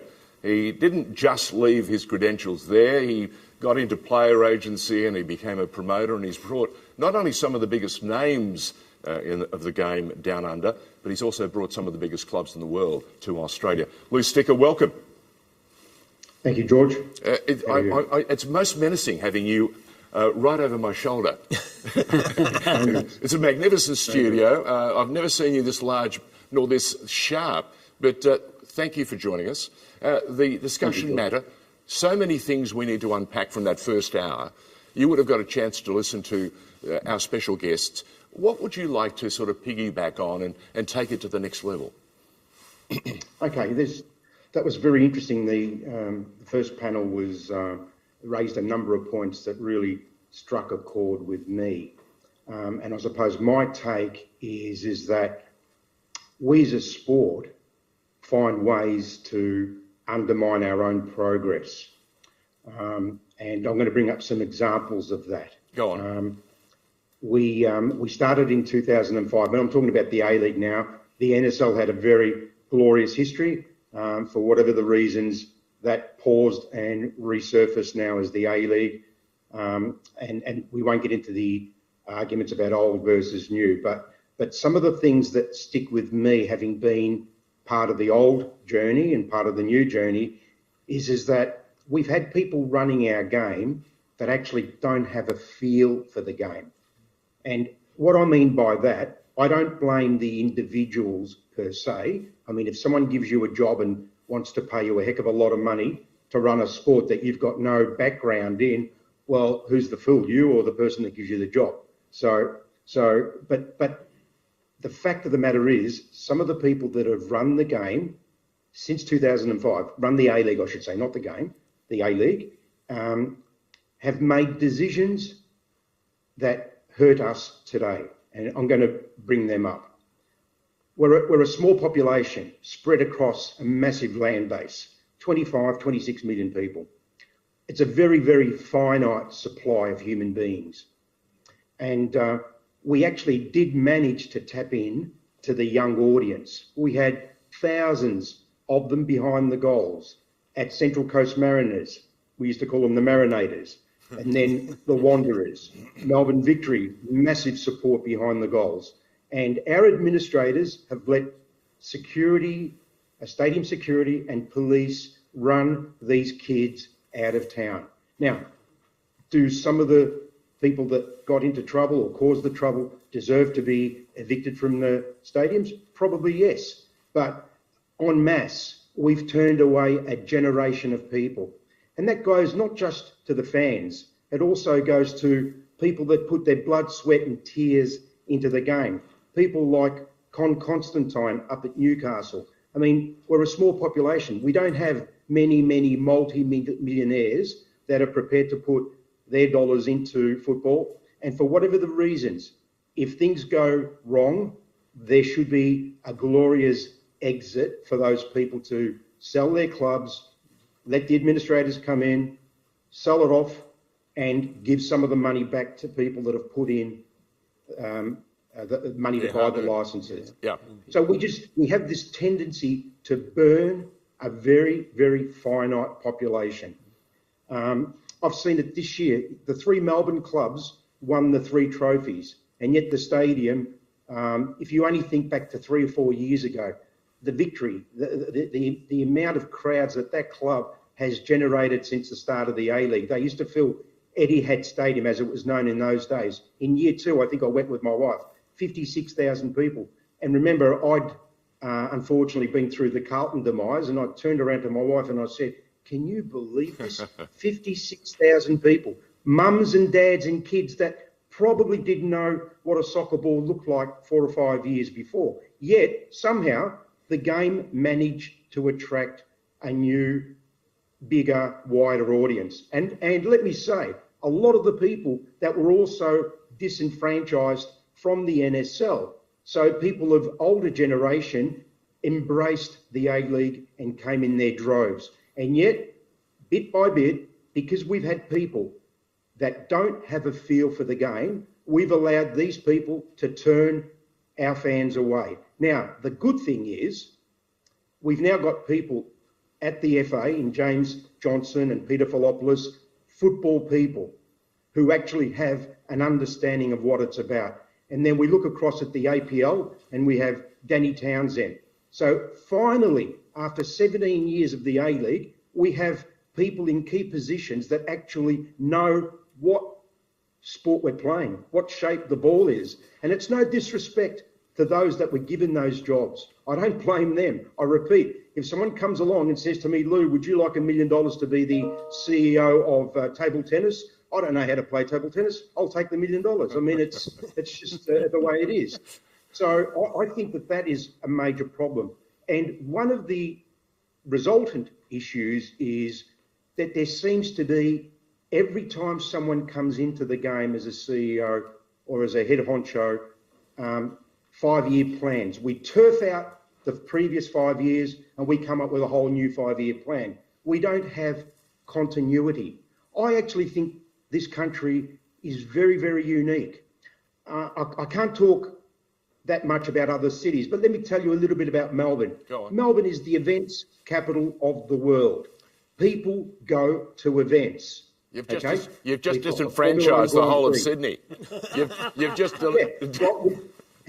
We've got the MotoGP. We've got the horse racing carnival that lasts for the better part of a month. We've got so many other sports. So what's happened is people tend to go to events. Now, I'm going to read you something that I picked off the social media about 5 minutes ago before coming on. Go on. And I'm going to read this out. Why are fans not turning up? Why is the food pricing at stadiums ridiculous? Why can average families not afford it? Why are there minimal parking options? Why are there rule changes ruining the game? Why are there Thursday games and Sunday at 3:20? This is all garbage. Now, by the way, that's not our game. That is what people are saying about the AFL. There you go. So we're not the only sport that has issues. Every sport has issues because it's the country that we live in. See, I was one of the guys that was very keen on the game going back to winter. And people would say, oh, no, you can't do that, Lou, because you're going to be competing with the AFL. Well, you're competing with the AFL 365 days of the year. But you wouldn't have the grounds. You wouldn't have access to the grounds. Oh, yes, you would. Amy Park would still be available. But the point is, without getting too bogged down, is that in Melbourne, for instance, we don't get as good a weather as some of the northern states or like Perth. So I go down to the beach in late January. So I'm down at one of the beaches down at the Bay, and I look around and there's Matthew Leckie from Melbourne City there, and there's dozens and dozens of young people that I know who they are and where they come from, and soccer is their number one sport, but they're not going to get dressed at 4 o'clock, put a suit on and sweat to go and watch A-League kicking off at 4 o'clock or 5 o'clock in the middle of summer. It's crazy. Scheduling is a problem, right? Correct. Now, I think the people that we've now got running the game will address these issues slowly. We've got to give them time. You can't just throw the baby out with the bathwater every time we hit a roadblock. The last point I'll make, and then I'll shut up, is we talk about the game in this country and it is what it is and it's not the number one game. Well, there are countries in Europe that have two sports. Take Italy, the country of my parents. It's either soccer or Formula One. And they've missed 2 World Cups. So they should all be jumping off the cliff.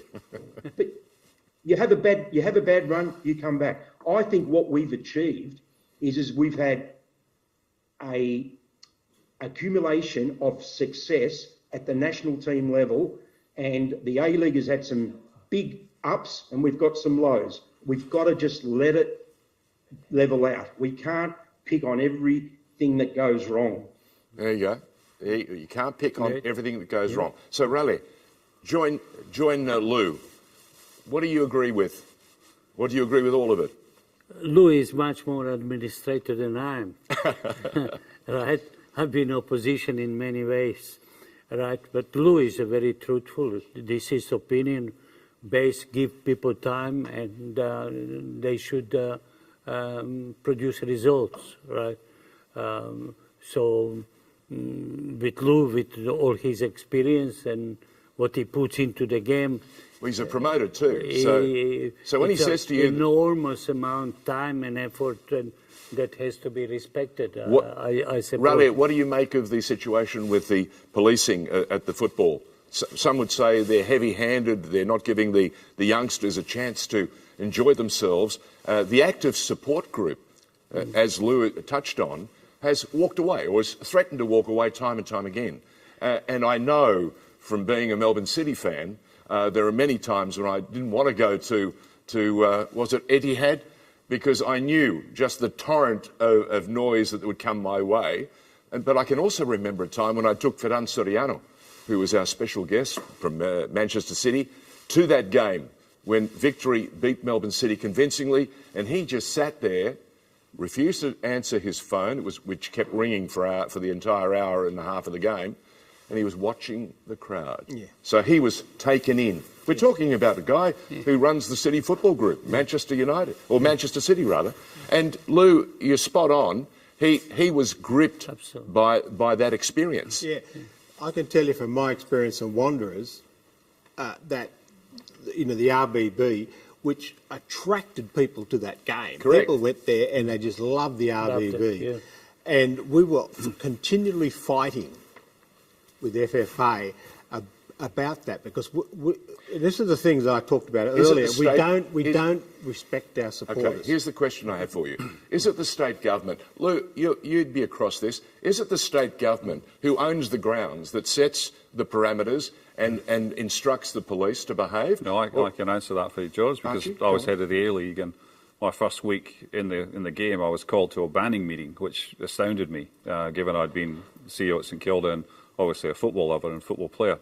and we were actively meeting with a covert group that we had employed at the FFA to actually check out the fans and do surveillance on the fans. Yep. And I was just amazed that we were driving that behaviour, because ultimately that put an enormous cost onto the clubs, because we were effectively briefing with the police of potential issues. Now, the realities are these groups or this company we'd employed were actually surveying the blog sites.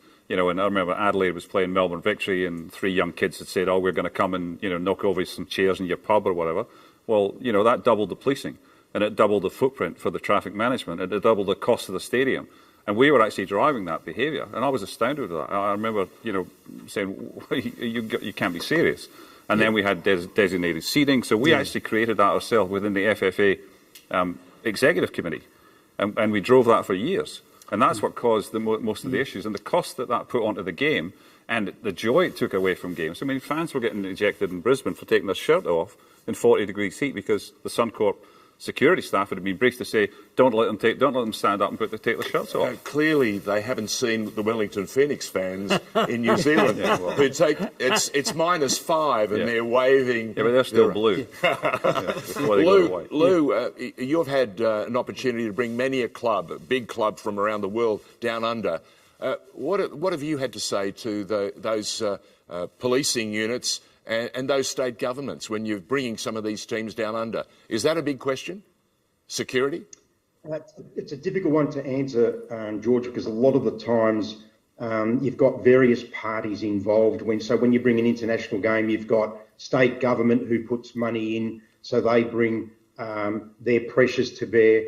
I think the international games is another example of what I said earlier on about events, that we have a tendency to come out for events. I was at the Barcelona game a couple of weeks ago, and we caught the train in, and there were people that were standing around wrapped in Barcelona gear that I would say to you, I would put $100 on it that they would probably have not been to an A-League game over the journey. But many of their friends, because their background and their socio-economic group and the geography where they come from, I would say a lot of their friends would have gone to the Wanderers games for that same reason that Warren said, the atmosphere, and yet they saw people being driven away.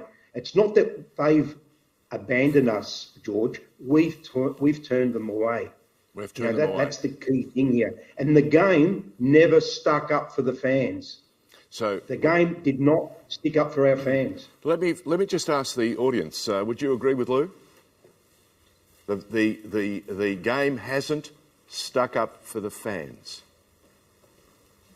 Bertie? Agree. Yes? Consensus? Yeah. Across the board?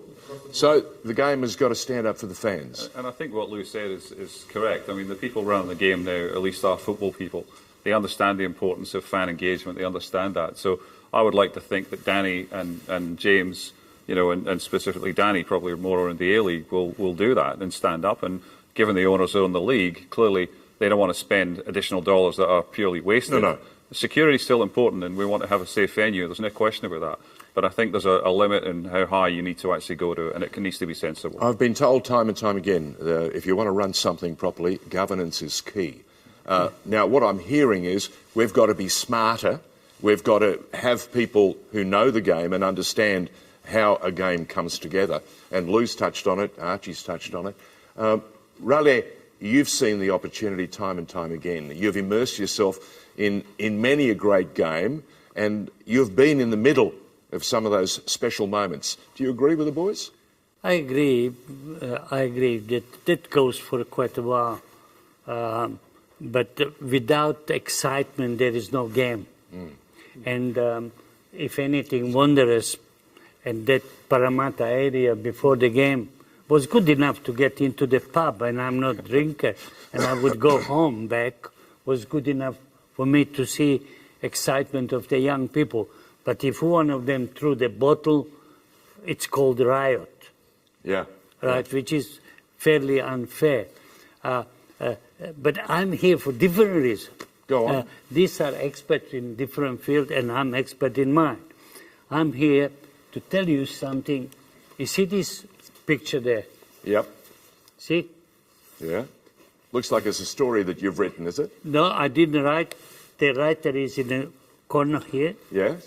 And this article, I was paid $4,000 those days. That's a lot of money. When did they pay you? I met the writer at Essendon Airport. Yes, but what year are we talking? Just a second. I was not paid as Socceroo coach $4,000 that time. Right. I was paid $10,000 for 4 years. Wow. And I invested into all of these that you see here for the benefit of this great sporting nation. And I oppose anybody in this country who can challenge me on this history, because I'm a member of Sports Australia Hall of Fame. And when I walk into MCG Stadium and I see small square box with a Mariners training shirt, where is our history? Where is our pride? Where is the honor of our country? And let me tell you, these heroes of 74 qualified on these principles, everything for a national anthem, everything for a national pride, 6 different nationalities, 6 different languages, and picture here. Yes. Who's Hiddink and myself. Who's Hiddink and yourself, yes. Private jet with John Travolta, 1 million salary for 3 months. Yeah. 10,000 for 4 years. Ouch. No, I would do it again.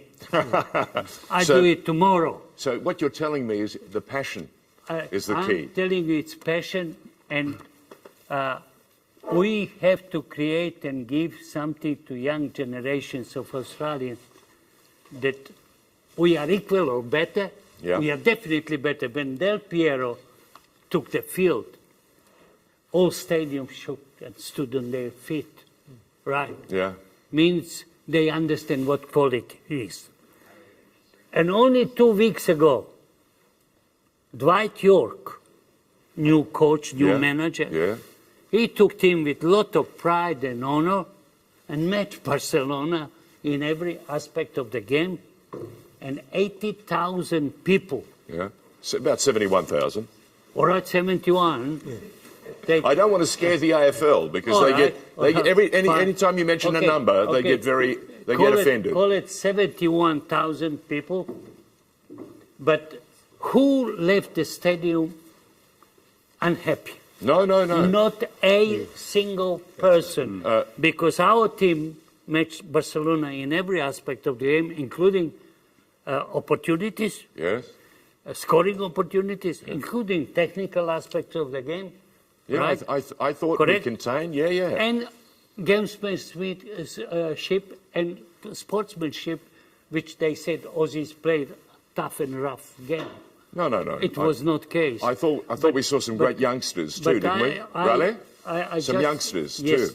But I just said to you, during my lifetime, I will be 87 in a month's time. 87 young. And I want this long before I go down, but I never go down, right? You're making it to 100. We've decided. I want this country to get this special gift and to match, or because rugby league can't match this. No. Aussie rules can't match this. Well, I was just going to say, the AFL was blowing its trumpet the other day that they've managed to attract the biggest number of crowds over the last half a dozen weeks. And no one mentioned the 71,000 who turned up in Sydney to watch an exhibition game between Barca and the select A-League team. What did you make of that, Lou? The AFL, again, very quick on the narrative, very quick to pump up their sale. I admire them, though. They do it better than anyone. They're protecting their patch. Well, not only they're that. protecting their patch. And the problem is, we look for excuses. Our fans complain that we don't get articles in the newspaper. Well, do you realise that now, unless an article has a minimum of 1,000 digital reads, in other words, subscribers read that article, people the editors are basically pushing our game further and further into the obscure part of the paper. And that's because our fans, all of us, don't spend money. We don't subscribe. I mean, at the end of the day, I don't bash the AFL. I admire what they're doing.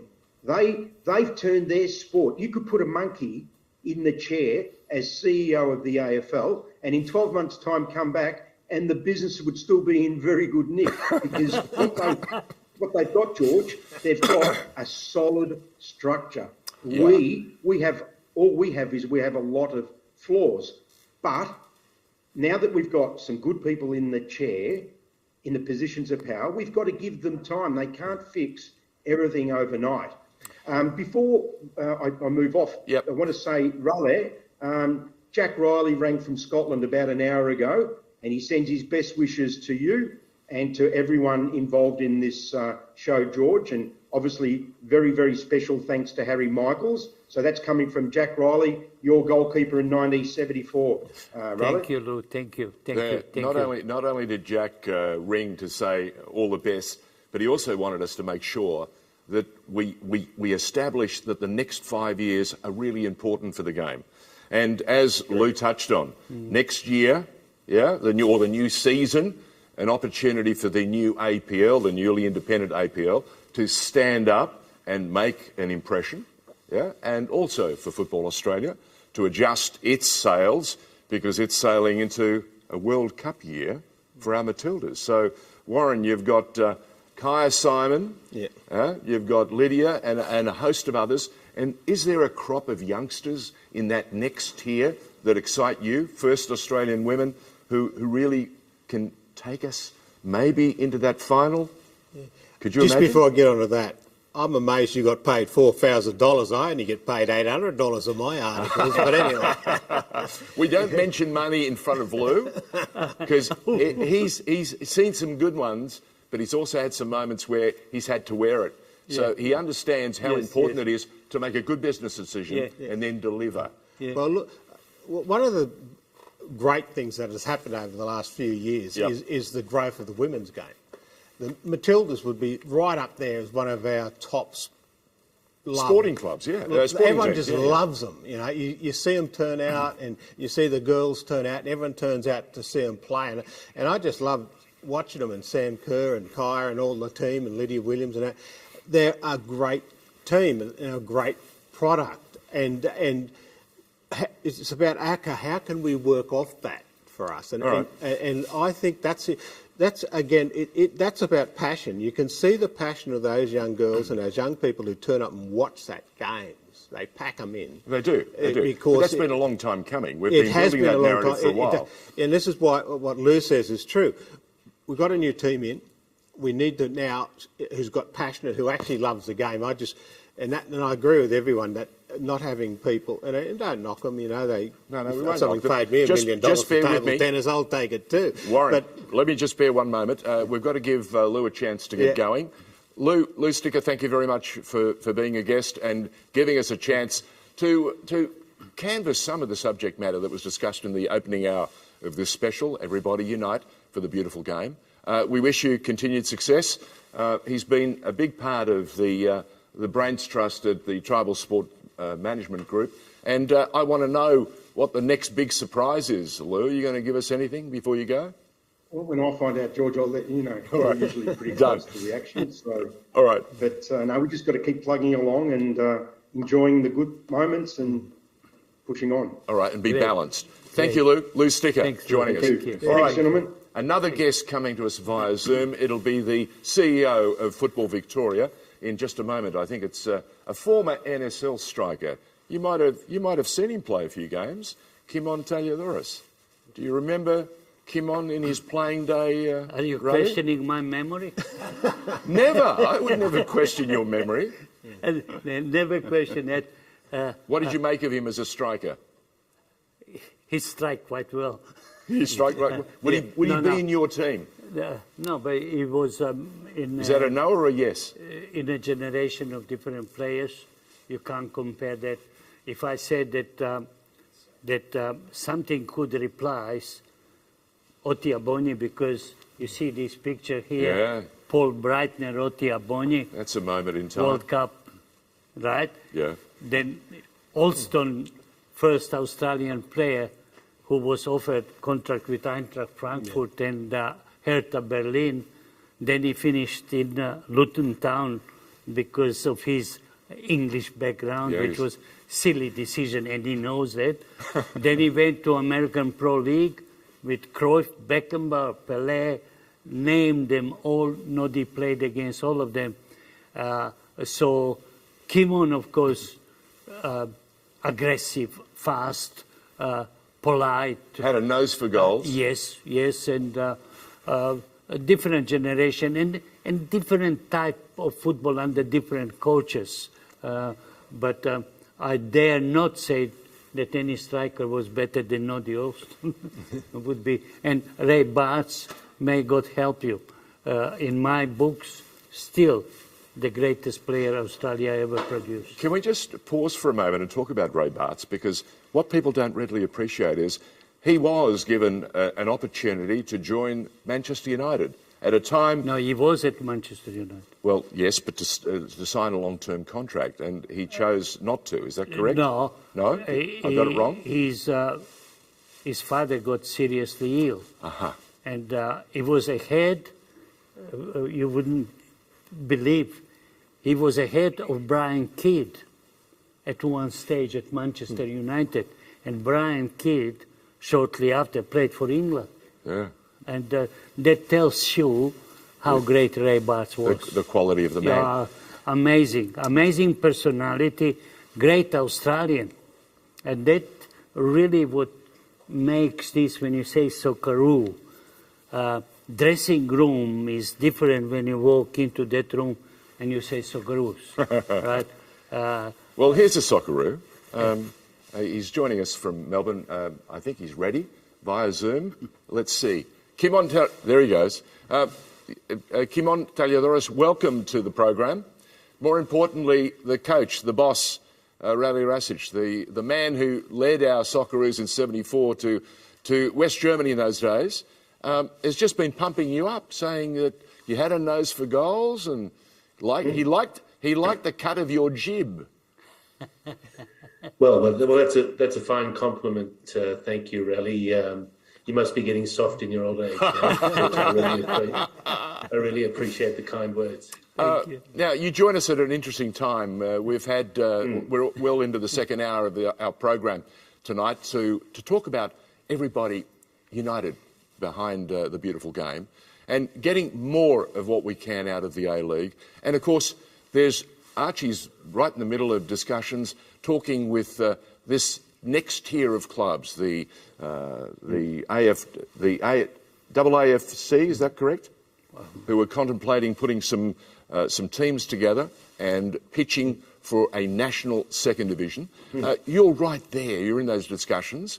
What is your feeling, and what can we do to tie this game ever closer and to give the A-League a boost for what promises to be an exciting new year now that it's independent?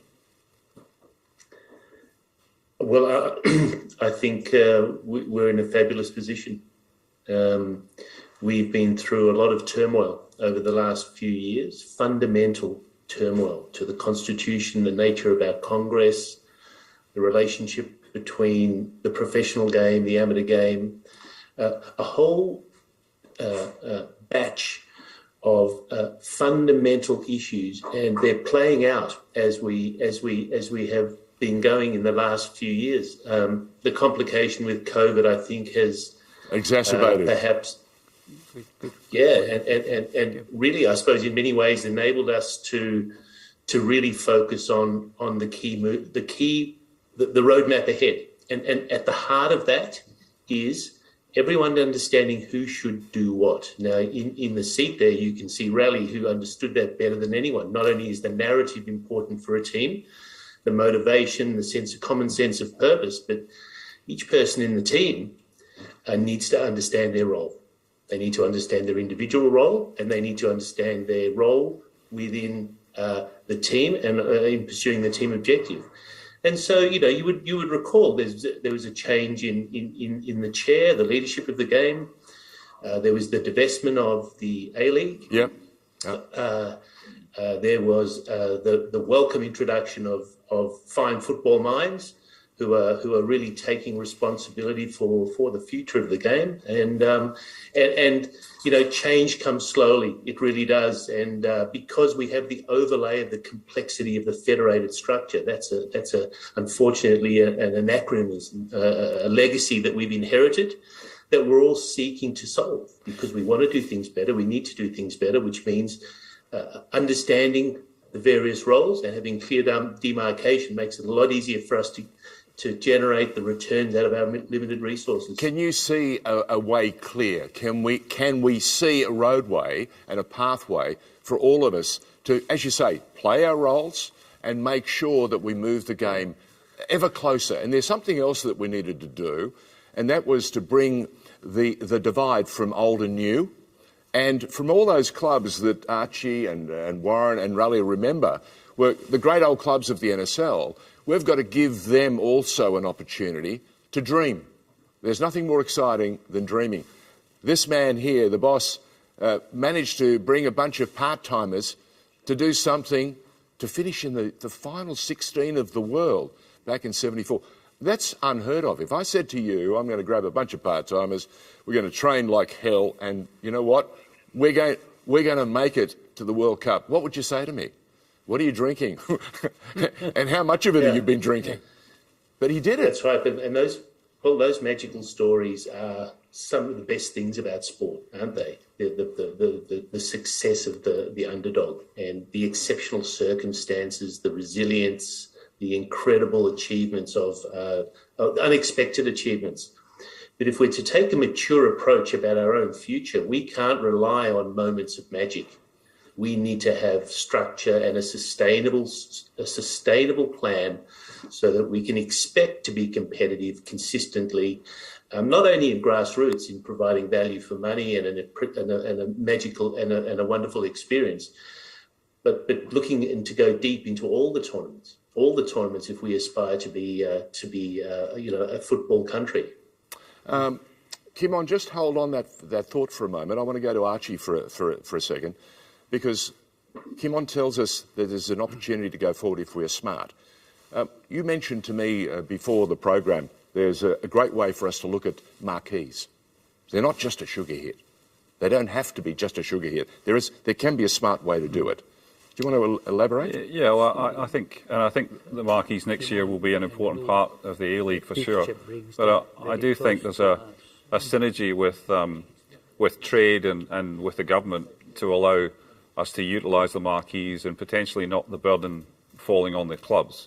So I think there's some work around a model there that potentially the corporates who want to really partner with the government to do trade deals, and Kimon and I have talked about this a couple of times, I think there's a gap there for us to do that properly and therefore build some real credibility and real partnerships with the government into trade areas that large organisations in the country want to get into.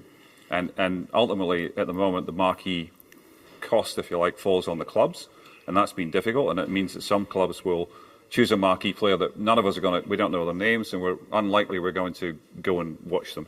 And again, in the time I had at the A-League, we were trying to work with the clubs on the level of marquee player, and we're saying if it's not going to put 5,000 on an away gate or 8,000 on your home gate, well, why are we doing this? Why are we paying somebody 750 when we can pay them 1.5? But the burden still falls currently on the clubs, and I think there's some thinking around there with the right people in the chair and the modelling that we could partner with the government, partner with trade of the country, and put it into countries and locations where we not only sell our wares, but we can build a football relationship with them as well. So I think football politics. Yeah, and I think sometimes, partly because of some of the people we've had running the game, they don't really understand how big the game is in those parts of the world. And now I think we have got people who understand that, and I do think if they actually, I've said a few times, we squeeze a lemon and we throw it away, in football. And I love people, it's a throwaway line is normally there's no money in football. I think there's a huge amount of money in football for the right offer and for the right outcomes. So I noticed sort of Kimon thing, shaking his head, agreeing with you. Well, I mean, that's only an idea, but I'm saying that's the sort of thinking we need to have about the game, because that gives us a competitive edge. Yeah. The AFL can't touch us, the NRL can't touch us, cricket can't touch us. Nobody can touch us if we actually play that and have a 5-year, 10-year, 15-year strategic plan on delivering that. Question, and it saves money question for the panel. Social media coming in saying, is there money for the AAFC? Is there enough revenue there to run a second division?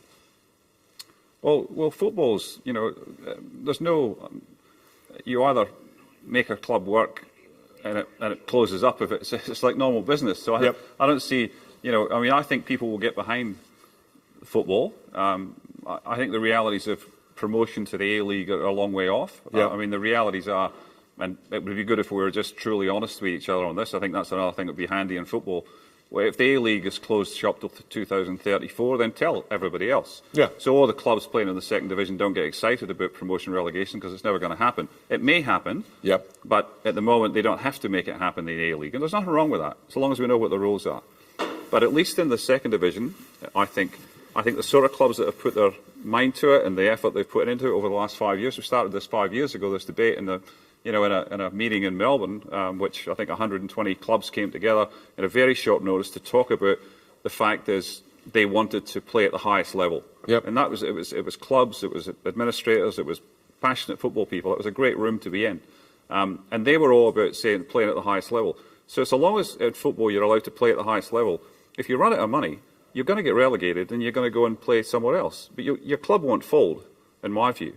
So I think football is, So our thinking has got to change, hasn't it? Eh? Well, I think so. I mean, there's no divine right to stay open just because... There's a young guy, he looks vaguely familiar to me. In fact, if I look a little bit clearer with that lighting, it's Peter Catholis. How are you, George? How are you, boys? I'm fine. You got a question Keep for on, us? how are you, mate? You got a question for anyone special? Hey, by the way, are you hitting that 2-iron as long as you hit it 10 years ago? We're not talking golf, gentlemen. Mate, just a question. With the federations, there's a lot of politics. Different federations are doing different things. Do you agree that we've all got to basically be on the same page to go forward, for Australian soccer to go forward? Because that seems to be a real stumbling block. Everyone's got their own agenda, way of doing things. What's your take on that? Kimon? Yes. Thank you, Peter. The answer is yes, Cam. The answer is yes. Of course it is. Of course we have to be on the same page, and the appetite exists for that, and it's existed for that for the last few years. But for COVID, I think we'd be significantly better off. That's why I'm particularly optimistic. I realise that there are indicators at the moment that are not favourable. They're not necessarily trending in the right direction. I'm confident, though, the fundamentals that underpin many parts of the game are making progress. I genuinely believe that. And as a result of that, I do believe that we will see an uptick. The member federations, the states, we've inherited a historical legacy, and Warren would understand this as much as anyone being involved in politics and the challenges of federal and state responsibilities in health and education. We have to untangle these, untangle them, and a clarity of thought and purpose, I think, is the only way we can do that. And yet we still need to operate within a federated country. And so finding that balance is our task. There's no doubt, and I can assure everyone on this broadcast, that there's a unity of purpose in achieving that, and that's why I can comfortably sit here and be ambitious and enthusiastic about what lies ahead. Kimon Tomalaris. Warren, your thoughts? Yeah, I tell you what, I'm only 26, and as you can see, the politics of federation has really worn me down, because I used to spend 99% of my time arguing with state and territory governments about trying to get things done. You're right, it is something we've inherited today. It was good, the past was good, and we had great clubs and great players who come out of that past. But we need to move forward now, and how do we move forward, and about how do we rearrange that structures and that, and it is about because the problem of federations is self-interest, and the self-interest always is. Paul Keating said, "You want to back something? Right, Self-interest." You've got to bet on a horse. First up, call it feels for interest and put your money on it. But Warren, as we've heard from Lou Sticker at the very beginning, and Kimon has touched on it, and Archie as well, at the end of the day, if you think long and hard, we've got to be smarter than ever before. The opportunities lie ahead. We're running out of time. Another hour is coming up, and we've got a young fellow by the name of Andrew Pascalidis. He's using the same shampoo that you're using these days. So I'm actually dyeing my hair, but anyway, that's don't go there. Blonde. Do not go there. Kimon, before I go any further, before we let you go, I want to touch on something that Lou touched on, and that is the police. There are so many people saying to us, it's over-policed. We don't need 4 million policemen to turn up for a game that has 24,000 people. And more importantly, they've got to change their view. Are we still talking to them, Archie? Are we still talking to the police and to the state governments who are the holders of the grounds? Do we have better relationships there? I think our relationships are strong. I do feel, though, that it's incumbent on us to take the time to try and educate what the terraces or the various. Well, the terraces as well. Antisocial behaviour is not acceptable. No, it's not acceptable. It's just not acceptable. So I'll never defend that. But what I will say is that football fandom seems to be quite unique, and certainly in Australia, as Warren said, it is, and therefore. The police need to perhaps understand that better, and whose responsibility is it? It's not theirs, it's ours. And so I do feel that that's part of our challenge, and certainly when it comes to community football, with the behaviour of spectators, coaches, and club officials needs to be acceptable. There are children playing, and so that's really what, for us to be hoping that they come back next weekend to play again, we need them to have a positive experience, and certainly experiencing antisocial behaviour, racism, homophobia, whatever form it might take. We've got to get on top of it. Is challenging. Well, it's challenging our society, isn't it? And from a football perspective, our responsibility is certainly ensuring that we do that at a game day. I'm going to let you go, Kimon, before that we lose that Wi-Fi. Kimon Taliodoris, the man who is the CEO of Football Victoria, joining us, and he's been a great contributor. You might like to put your hands together and acknowledge the contribution. Well done. Archie, thank you very much. These days, partner at Brown and Chase. Your still talent acquisition is in your heart, and you're also in search. You're doing a whole lot of search, A little bit of searching. Well, all the very best. The man who's no need to search, he knows where he's going all the time. He's getting this memorabilia mountain sorted in a house that really does reflect the history of Australia, and Australian football is more than 100 years old. Warren Mundine, thank you very much for sticking around a second hour.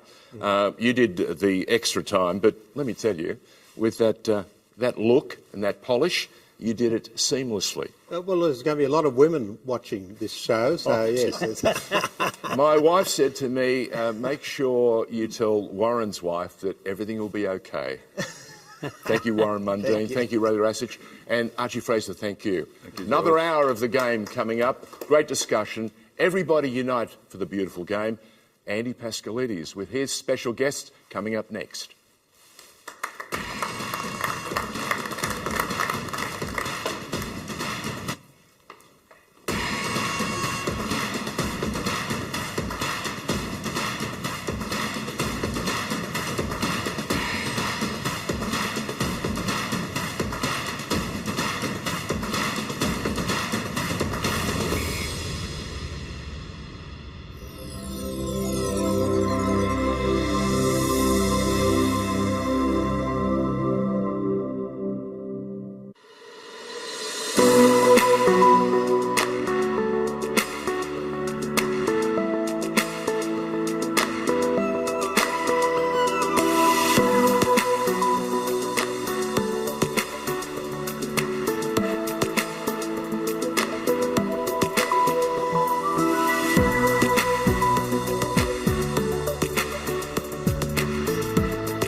Good evening and welcome to the third hour of this unique broadcast facilitated by Harry Michael's OAM. I'm Andy Pascalidis.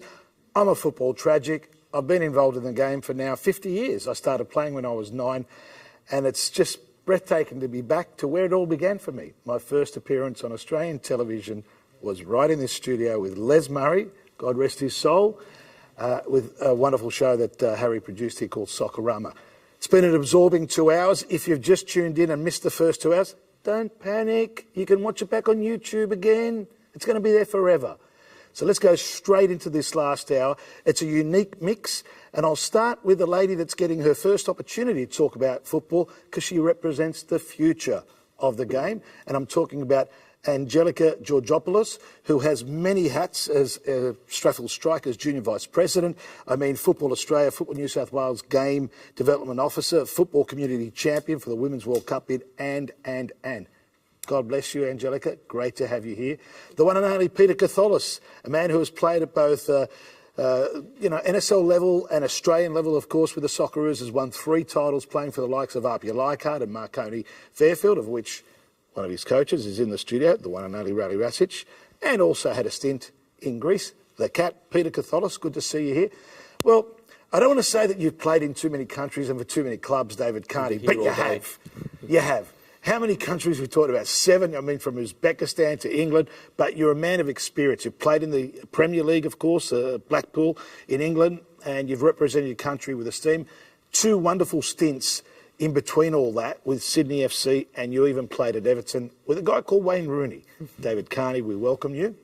And last but certainly not least, before we go to our special guest in Doha, this man is now the CEO of the Wollongong Wolves.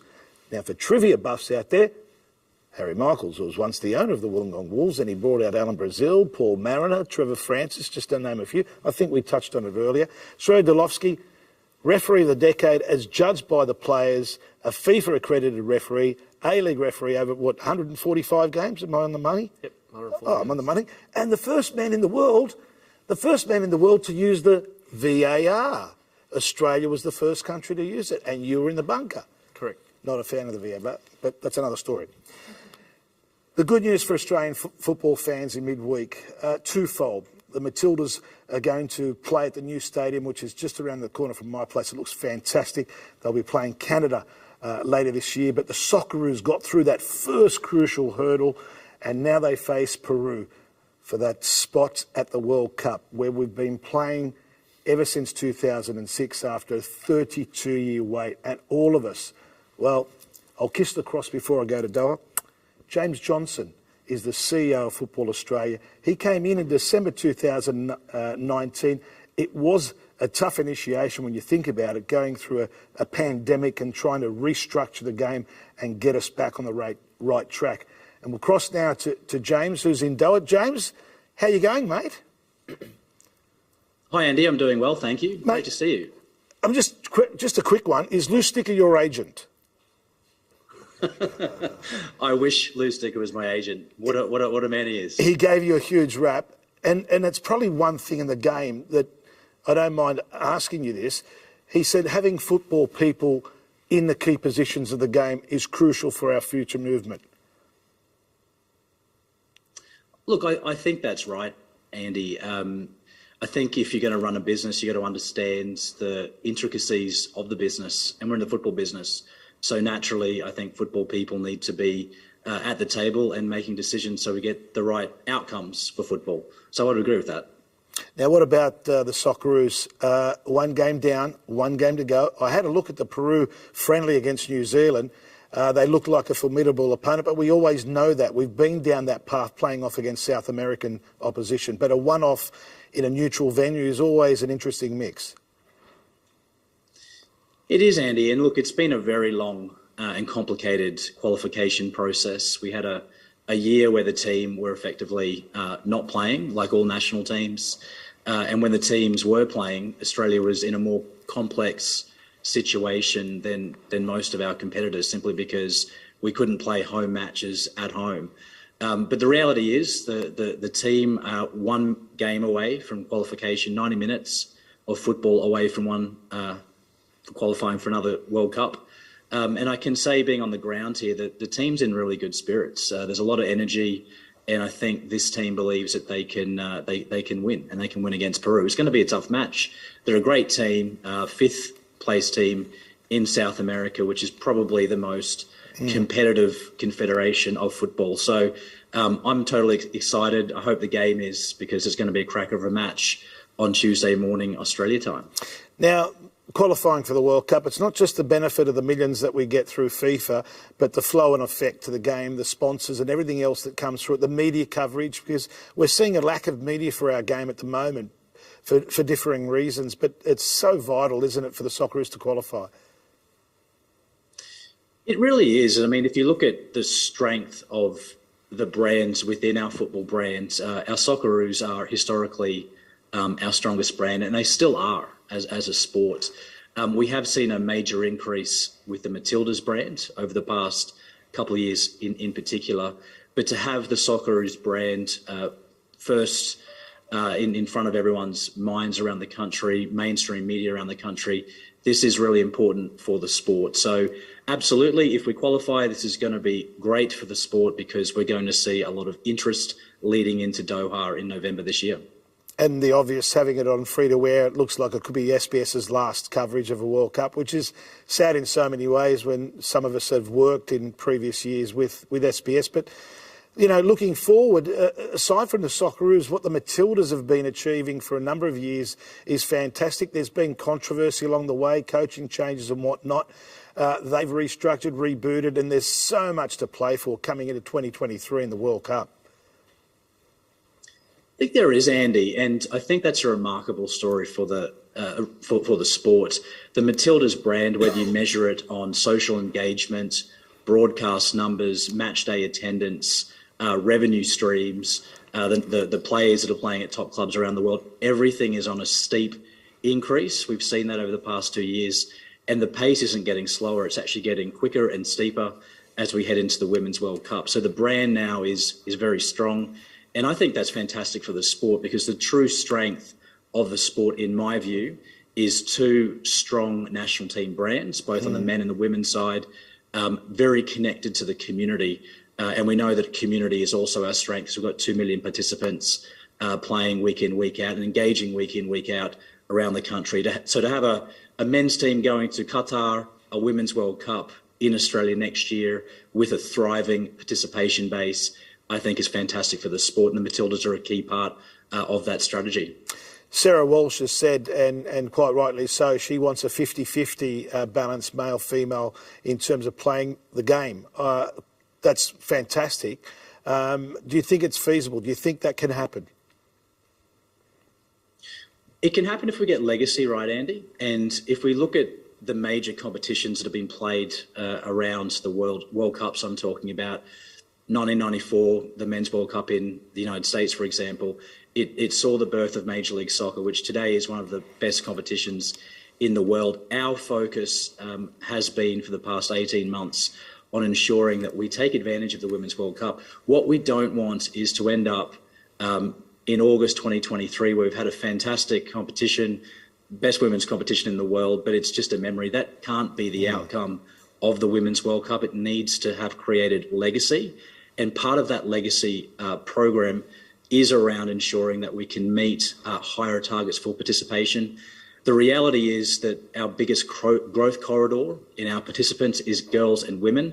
We're about 23% of the overall pie, but this is the quickest developing part of the sport. And we think that the Women's World Cup next year will increase that growth, but it means that we also need help from the governments to ensure that we've got the right facilities to enable that growth, because the growth will happen.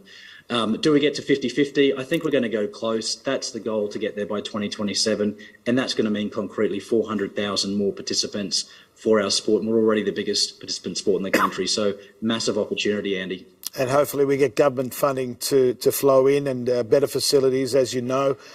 Even finding with my charity work, heart health testing, I couldn't do tests in Newcastle, no synthetic pitches there except Lake Macquarie, nothing in the Illawarra, but even in my little association, 9 synthetic pitches at Football St George. So with increased numbers comes increasing demand for facilities, and naturally governments and local and state have to get engaged. And It's something that's always been a bit of a bugbear for our game, just a lack of regular facilities. And with the weather and coming out of COVID, as you know, it's tough on all grassroots footballers. I think that's right, Andy. But if we look at some of the signs over the past 12 months in particular with Legacy, we're seeing more government investment come into the sport than we've actually ever seen. We've got $100 million that's going to the home of Matildas in Melbourne. We're looking at major stadium upgrades in Perth and also in Adelaide. We're talking to the New South Wales government about a home of football. And I think that trend is going to continue to grow into the Women's World Cup and beyond it. And that's what Legacy's got to be about.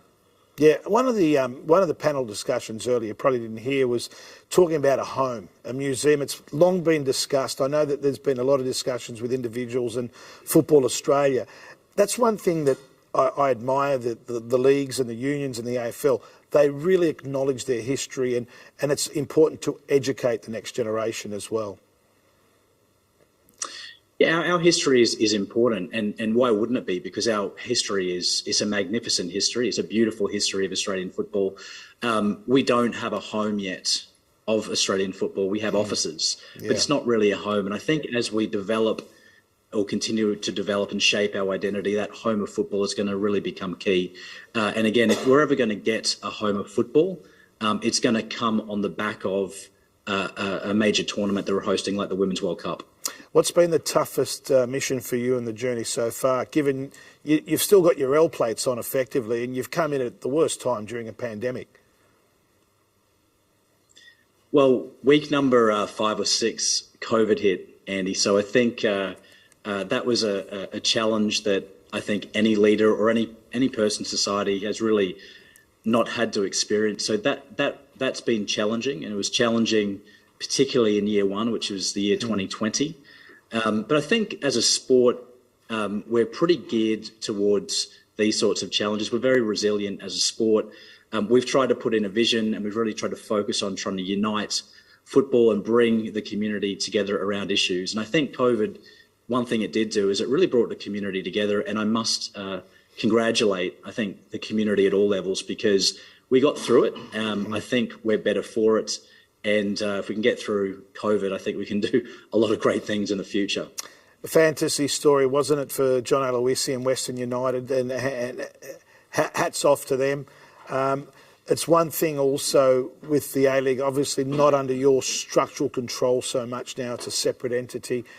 Great TV ratings and all that for Socceroos and Matildas, but it's just the A-League ratings are not where they should be, and if you're in business to make money, you want to see the ratings increase, and we get that. And knowing the TV demographic and how that works, how can you see that increasing? How do we generate bums on seats at games, but also lift up the TV ratings?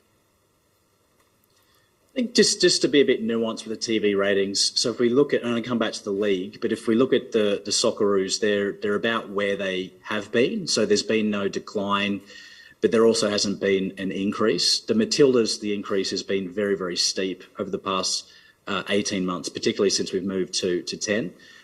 There has been a decline. That's a fact with the league. So we're aware of that. I'm not too concerned about it at this stage, Andy, and I mean that sincerely. Sure. We've gone through a major restructure in the sport, and we're a year into that process. And I've seen these before in different parts of the world. I've been involved in these before. And usually for a season or 2, or possibly even 3, after you unbundle a league from a federation, you do see some measurements that you're perhaps not happy with. And I think that's where we are with the league.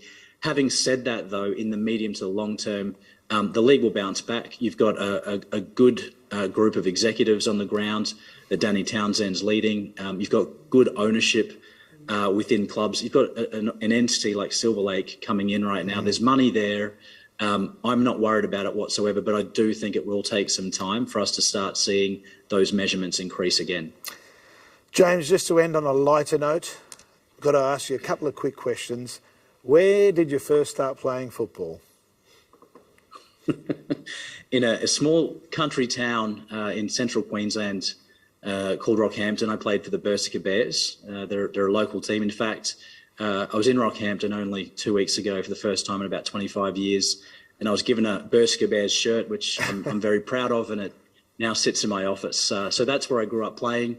I moved to Brisbane when I was about 14, 15 to pursue my career, actually, where I played for a team called Mount Gravatt and then the QAS and Brisbane Strikers. But I did finish my career relatively early. It's about the age of 22 or 23 years. Wow. Now, who was your favourite Socceroo growing up? Look, there's a lot of them. I always admired Frank Farina as a person. Because he's a Queenslander? He grew up. Well, that is one reason, but he grew up where I grew up.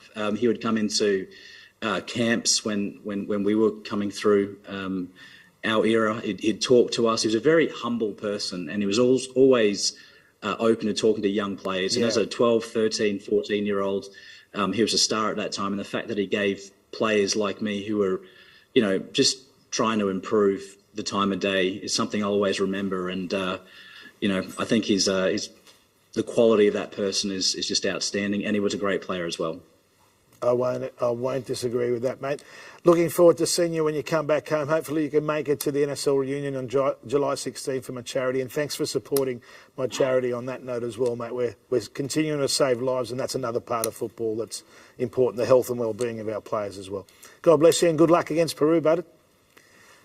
Thank you, Thanks James. so much, Big Andy, round of applause and for have a good James evening. Johnson. Thank you, the CEO of Football Australia. I'll start with the new generation.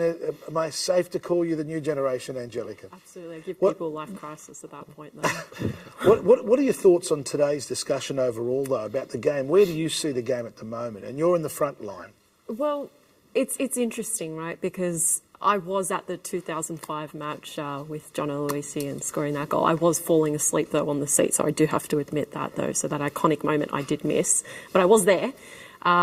But I think from my perspective, I've seen the game at its worst from a women's perspective, I will say that. And where it is today from a women's perspective, it's unbelievable. And I'm so proud of how far we've come and that the benchmark now is being set higher, and it deserves to be higher. And with the boys, I've always grown up watching them. I always have this soft spot for them. I always want them to do well. I think the problem that we're facing, though, is a massive structural issue. And I see that at grassroots level. And I see that the world of football is split into two different pathways. You've got grassroots and you've got elite football. And unfortunately, those paths don't correlate. And there's a massive junction that these two don't meet. And my dream would be to see that those two pathways do correlate and do connect, because at the end of the day, grassroots deserves to have that spotlight that it's not getting, that this elite football. And as much as we need it, we need to go back to the grassroots and say, hey, this is where it all begins. But we're missing that step. And personally, from my perspective, that's where we got to fix in this game, crucially. Well, the gentleman next to you has always talked about the technical ability of players and the pathway of players, and if you haven't got the money, you're in big trouble. You can't play in that elite level. And the gentleman next to you, Peter Gonzalez, described by Ferenc Puskás as the most technical player he's seen in Australia. You can hear the story, and you've seen the story, Peter. It's an area of the game we need to address. Look, like I said, I asked him on before. I mean, the politics of the sport have got to go. We've got to unite. And there it is there. Everyone does their own thing. As soon as everyone starts thinking the goal is to make the game better, and we unite, the success will come. There's the real problem. I'll give you an example with the technical side of things. Technical directors. You've got technical directors in different states, and when Australia had their own technical director, well, he's supposed to be guiding everyone and follow that particular, plan or curriculum or whatever. Well, everyone does their own thing. And then you wonder, they don't want to listen to each other. And then you wonder why everyone's pulling in different directions. So that for me, that's the key. The key is to have people united, federations, grassroots with senior football. I think grassroots is so vital. I mean, grassroots is the base of the pyramid. Without grassroots, our game's in a massive, massive hole. And I mean, this is where we all start as footballers. administrators, coaches. We start at grassroots. Talking of coaching, congratulations, Dave. You're taking over at Wollongong Wolves next season, and you've got your CEO next year. How about the topic's just covered now, but what you've seen since you've walked in the room? It's a very important discussion that the game needs. How do you see our game at the moment? Well, yes, obviously grassroots is very important, but the things I keep hearing regarding parents from young age now is the money, paying money for the kids to stay in the game. And I'm not being funny, but sometimes the best players aren't from the healthiest of backgrounds. So I think, I don't know what we can do about that, but regarding good players and give them sort of an education to get to a path. Like, I think losing the AIS was a big mistake. Massive. Massive mistake, because I remember when it was a path for me to go to Everton, if I didn't go to Everton, I was going to go to AIS. You were 16? 16, but if I didn't make Everton and you go AIS, where I was going to go, so... And a lot of the good players back in the generation, even before I was there, a lot of good players came from the AIS. But talking about grassroots, you need to get in the grassroots to become good enough to get the AIS. But if money is an issue... You're in trouble. You're in trouble. God knows how many players we've lost. That's right. Because the other sports make it affordable for kids to play. Your AFLs, your rugby leagues. Exactly. And that's always been the hardest part of the equation. When you're a young family, you've got 2 or 3 kids, and they're all good players. You might be able to afford for them to get the proper coaching that they need. Shreve, how's administration going as against blowing a whistle? Yeah, it's actually, last couple of years I've been with Football Australia as Director of Referees. So when I retired in 2016 and basically became the face of the VAR, then I moved into administration after that and was head of referees as basically last couple of years, and then moving into the CEO at the Wolves. I guess it was a pretty simple transition for me. Whether you're dealing with coaches on a weekly basis or CEOs, you're dealing now with state and local governments and grassroots to everything that's been discussed. Totally agree. It's amazing nursery, Wollongong. You're looking at the gentleman next to you, your Luke Wilkshires, your Scott Chipperfields, your Checkerleys and Petrovsky. I mean, there's so many players. It sort of does frustrate me that you do not have representation on a national level. God willing, it comes, because Wollongong is sort of lost in the cycle at the top end of the game, and it has been for a number of years. Absolutely, and I started on the 1st of May, 1st of March, and one of the first things I had to do was appoint a new coach for next season. But I think it's fantastic that these types of things are happening. There's discussion. It's really, really important, because I agree we need football people in the game that understand at all levels of the game, and I also agree that grassroots is where it starts from. So if you get the foundation strong, everything moves forward from there. Angelica, what's the message you're getting at grassroots football week in, week out? Because you're not only playing, you're coaching, you're mentoring. How are you seeing the framework now? Because we're coming out of COVID, so the season's in full swing outside of washouts, but thankfully at your ground, you've got 2 synthetic pitches.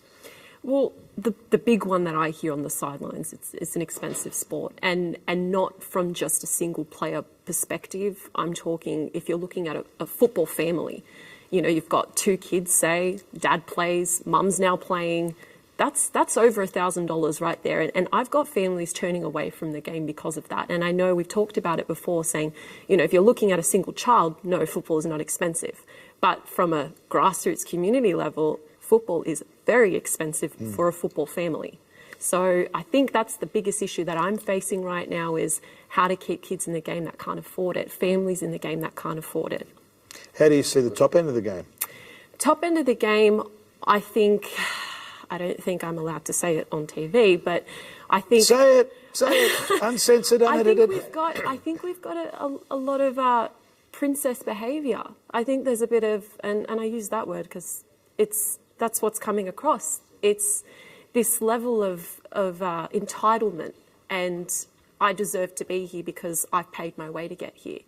And unfortunately, that's showing on the field. And I know that's a bit controversial, but from my perspective, it looks like we've just bred a bunch of kids that have paid their way through the game?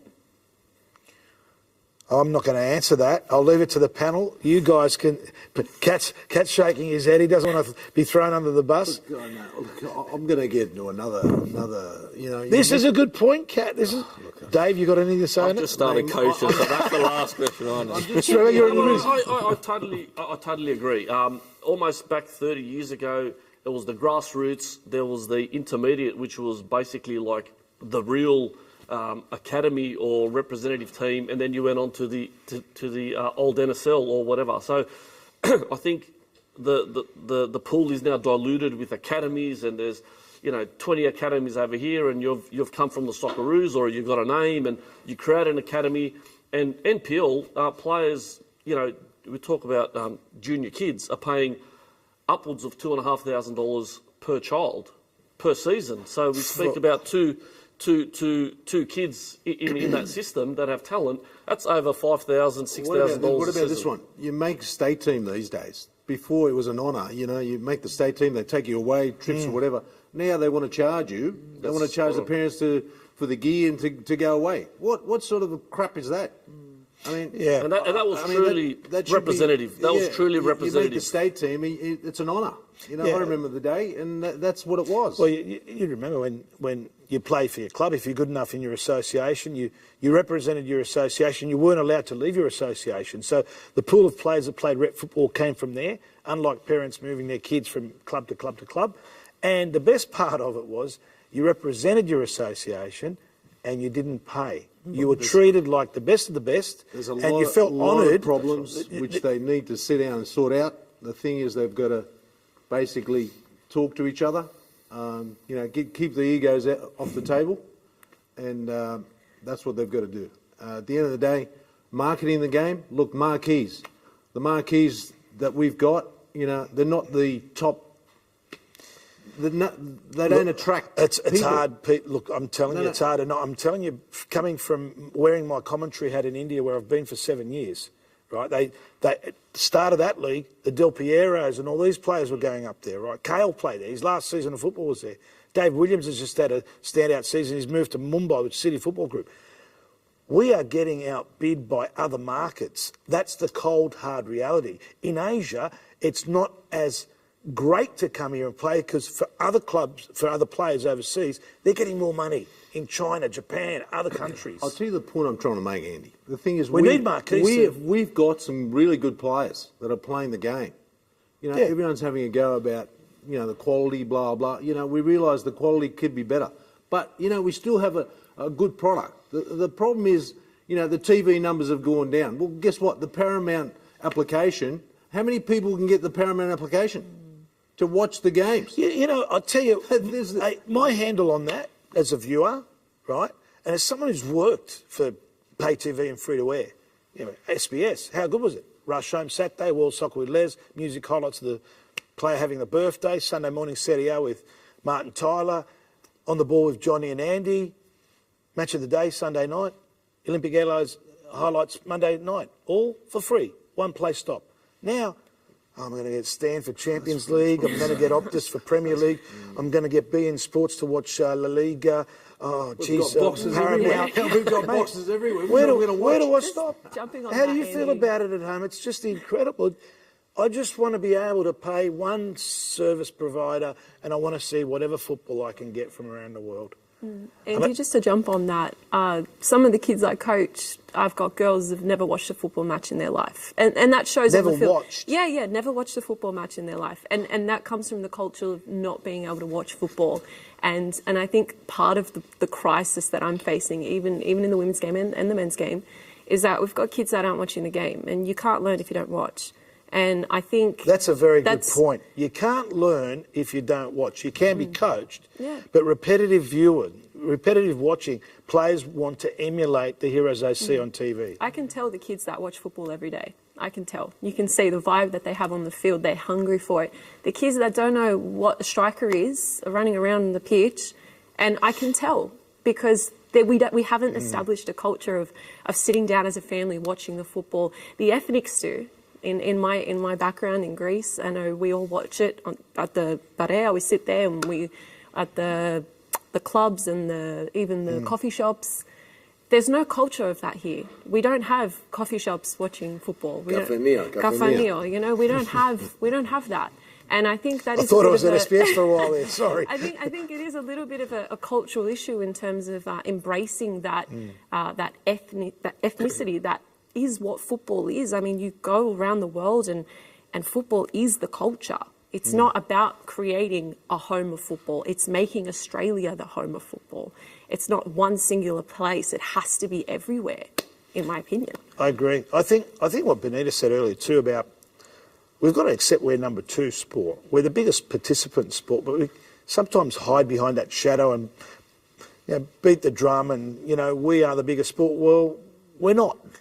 We're not in terms of what we should be doing as a game moving forward.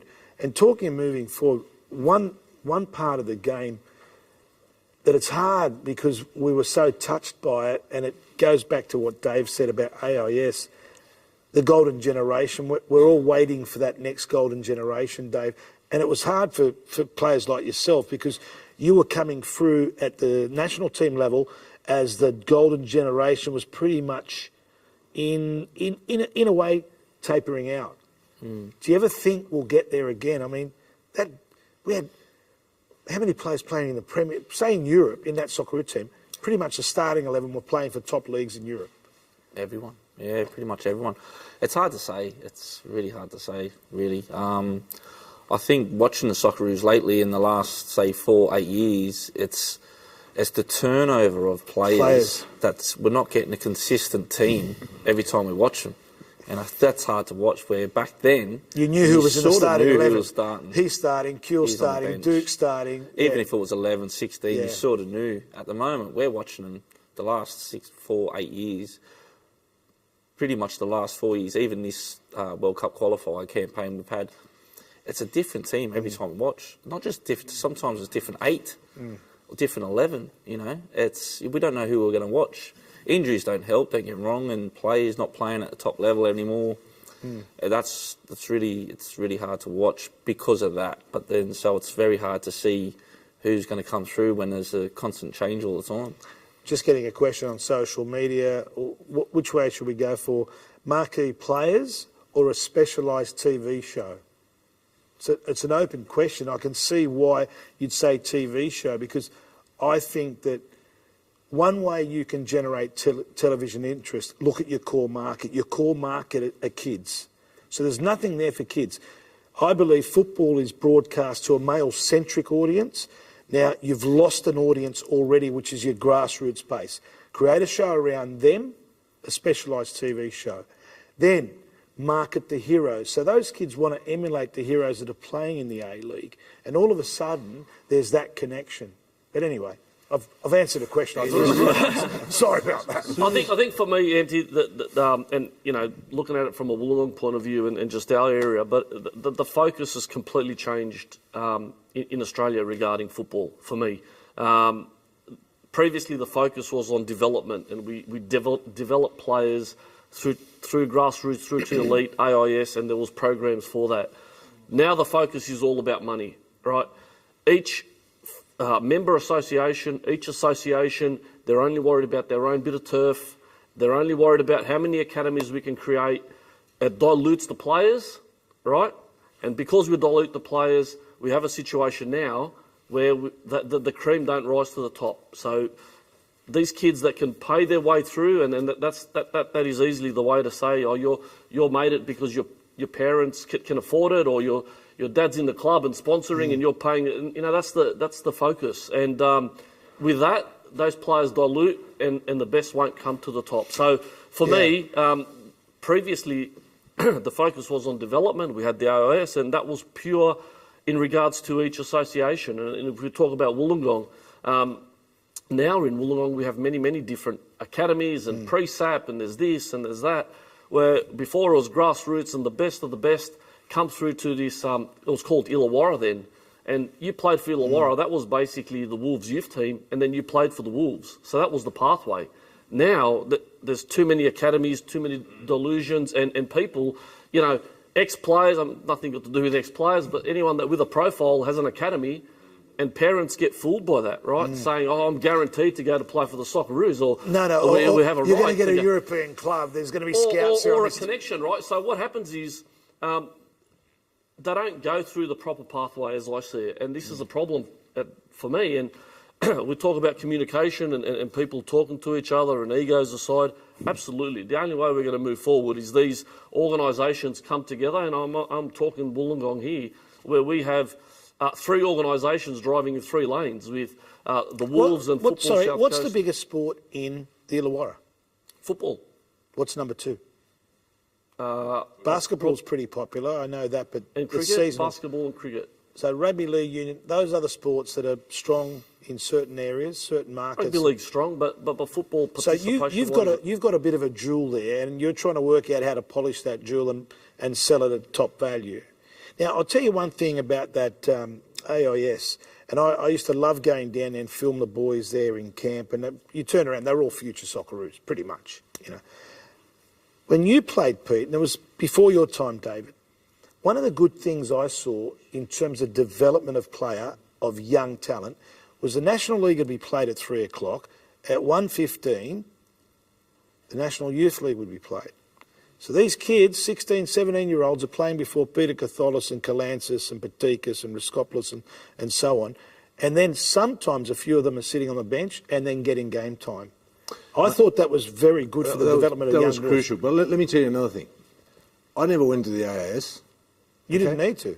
Nor did a lot of other players. The other thing is, we played with our mates down the park. How many kids you see go with their mates and play down the park these days? It doesn't exist. So, you know, when you interact 5-a-side, 6-a-side, and you're playing in the streets or playing in the parks, this is how you produce footballers.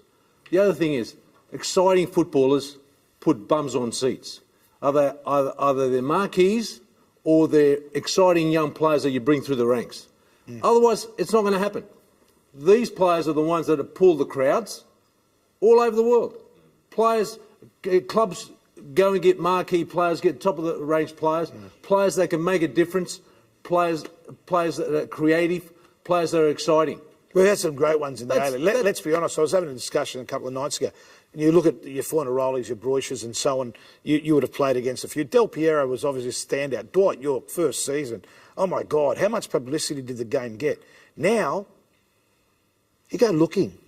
Look at the newspapers, and you're flicking in, there's 4 paragraphs down there. And back to the quality of the marquee. So, the marquee, what's the criteria when you bring out a marquee? You know, have the marquees been attractive for people to... Got to do it on and off the pitch. Basically. Correct. Has the marketing been right? See, these are all the questions that need to be answered. People need to, you know, get it right. Okay. What are the positives in the game from your perspectives? I'll move along to you, Dave. What's positive right now about our game? In the A-League or just our country? game? Our game. What do you think? Probably people that want to play it. That's the thing. We've got a lot of people that want to play football, but like we said before, they're not getting the right path. They're not getting... It's too expensive. People want to play. I don't know. Done certain things similar to this thing. I don't know if it's true or not, but AFL players are pinching soccer players, footballers, because they've got a good physique and everything's paid for. So they're saying to the parents, let's come to AFL, everything's paid for, you got this, you got that. That should not be happening. What can we hijack from the other sports then if they're doing that to us? Well, it's money, isn't it? Money. It's got to be government money. Someone's got to pitch the government for more money. That's the key. AFL, rugby league, even netball gets more money than soccer. That's right. Well, you're talking about getting more money. I know that you're trying to get more funding for a facility down in the Illawarra, aren't you? Yeah, so you're trying to deal with government now to... forgive me, is it lighting that you were looking for or something for a facility in Illawarra? Yeah, so our home ground, you know, this is one of the things that's not only just, I guess, unique in Wollongong or anything, but it's probably across the country in regards to, and it was discussed before, around government funding for basic facilities, you know, whether it's lights and, you know, in Illawarra, we only have one synthetic pitch. In just one in the Order of Illawarra. So with the current with the current weather there has been over the last 6 months, people haven't been able to train. I mean, as a club, as Wollongong Wolves, we were training on futsal pitches, outside futsal pitches, where was that at the Sydney, fraternity club? At the fraternity club. Not that I know. And we had under 8s all the way through to our first grade teams training there, trying to fight for small-sided futsal pitches to train on, so we can train, because everything else was unsafe. And teams, obviously, we talk about Sydney, where every kilometre there's a synthetic pitch.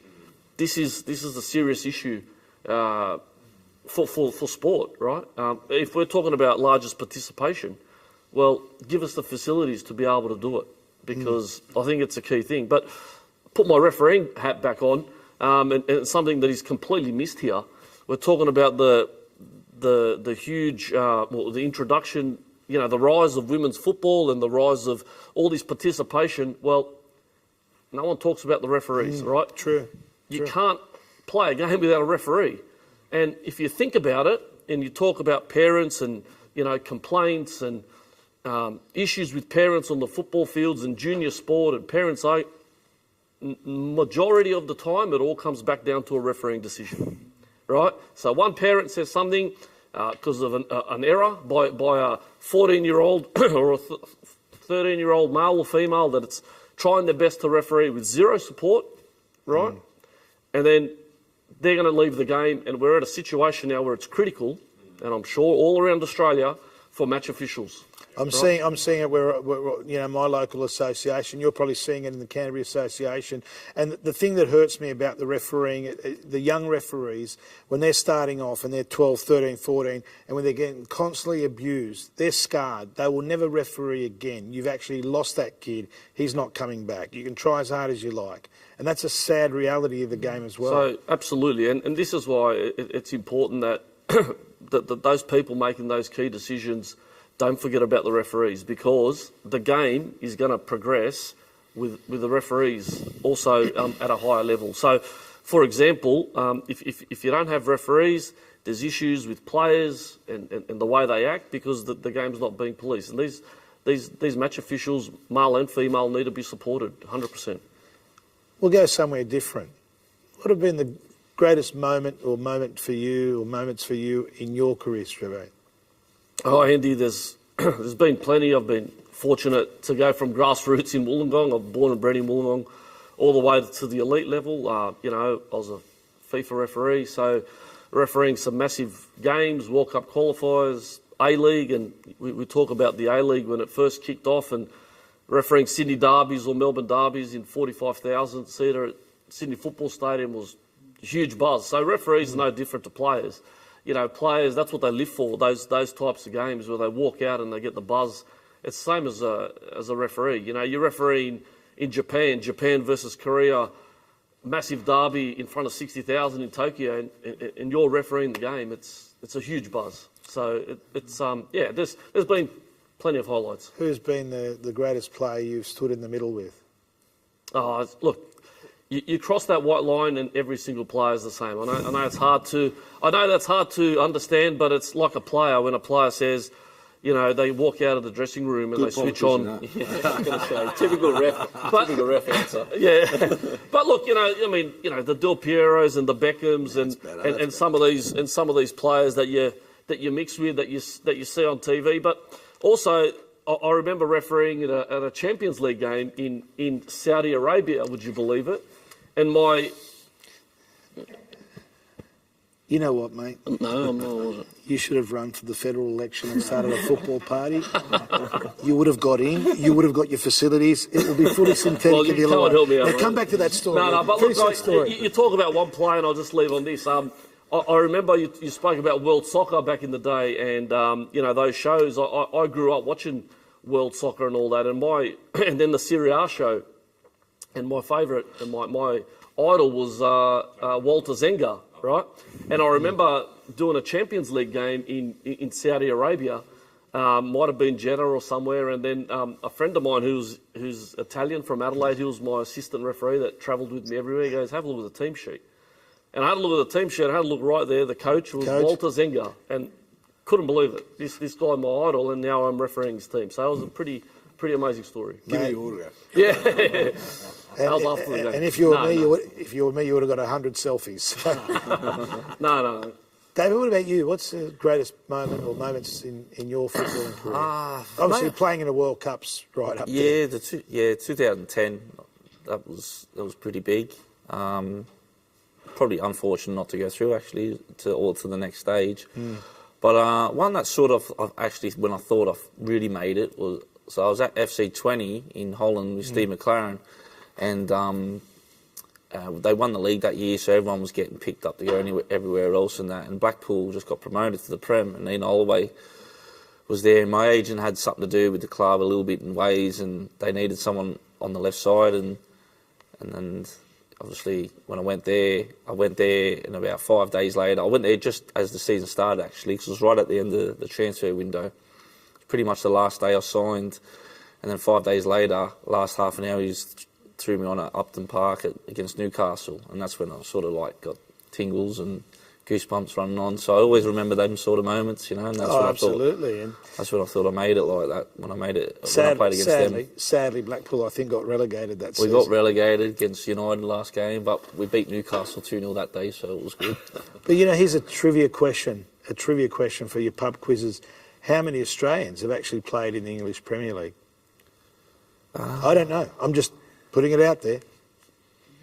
Be interesting. Be over 10, I think. Oh, easily. If you look at that golden generation, you know, you think of your Craig Moores, your Vidukas, your Lazaridis, your Kules, Grella, Emerton at Blackburn,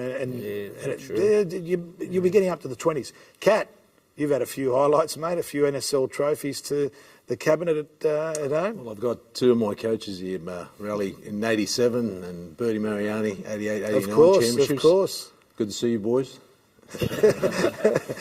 But look, there's been many highlights. I mean, 82 Australian Player of the Year, playing against England. How old were you then? Because that was a magic moment. 21. 21, that's big.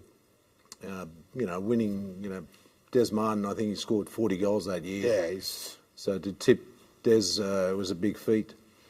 But then, 83, we played against England, cricket ground, man of the match, Bobby Robson interview.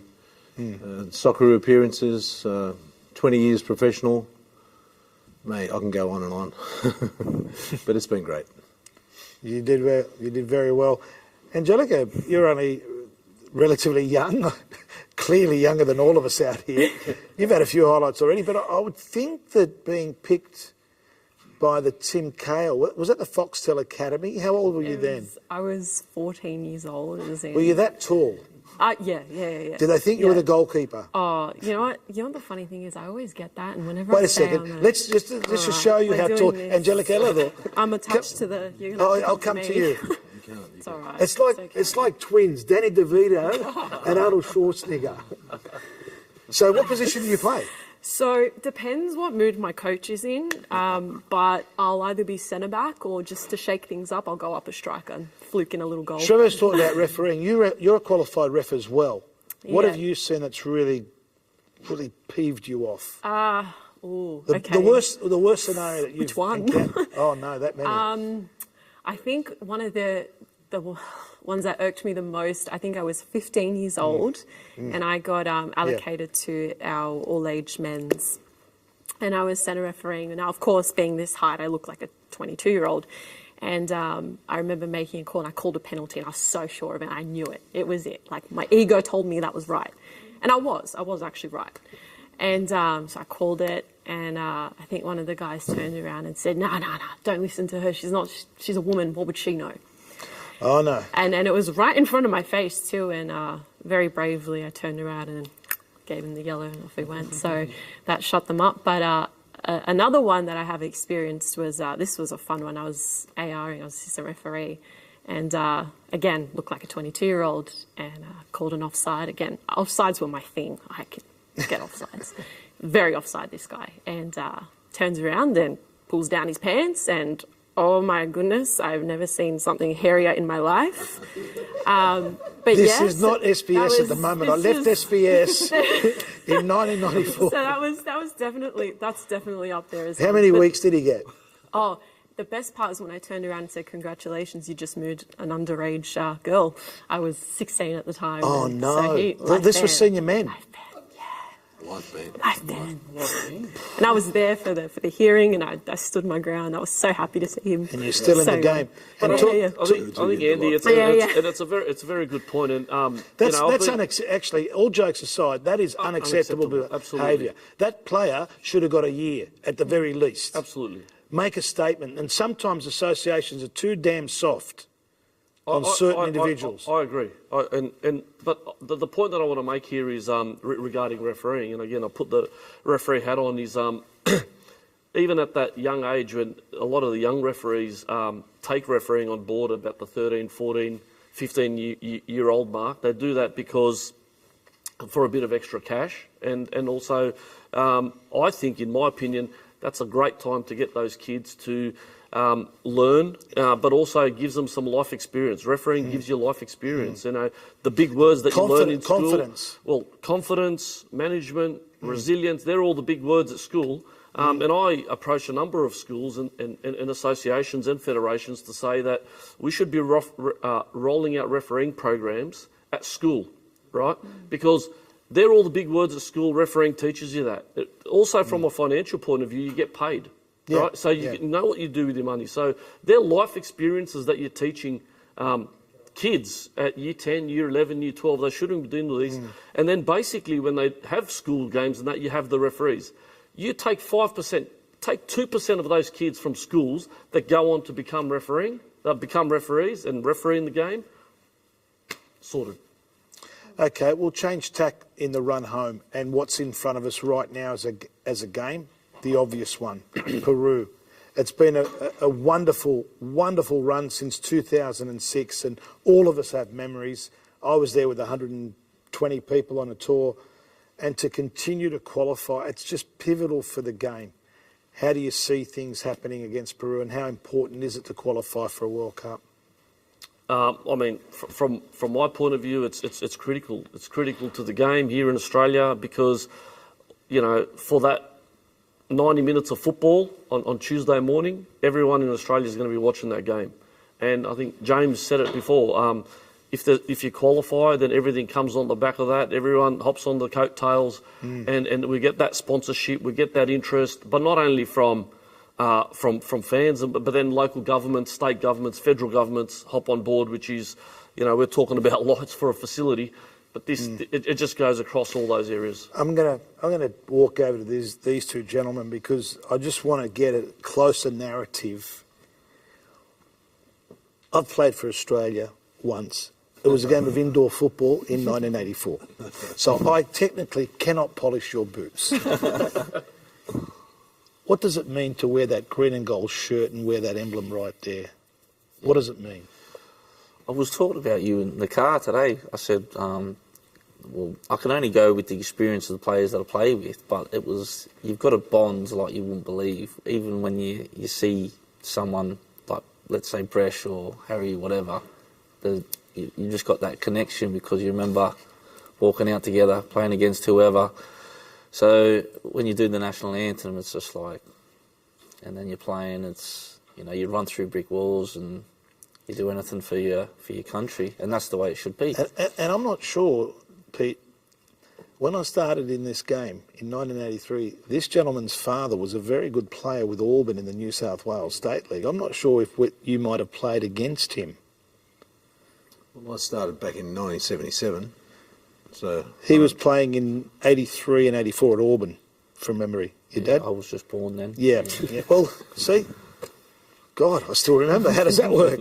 Peter, that's a great summation of really, and this is what we all want for our Matilda, our female footballers, our male footballers, to reach the pinnacle. What does it mean? Look, you get a cap.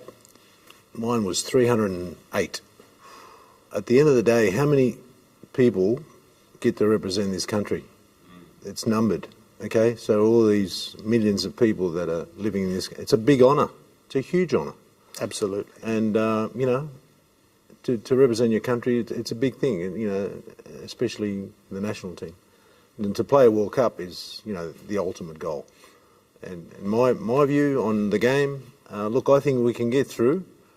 But I think what Raleigh we were discussing the other day, I think Arnie's got to sit down on the bench, not parade up and down, give them all the, get all the players all hyped up.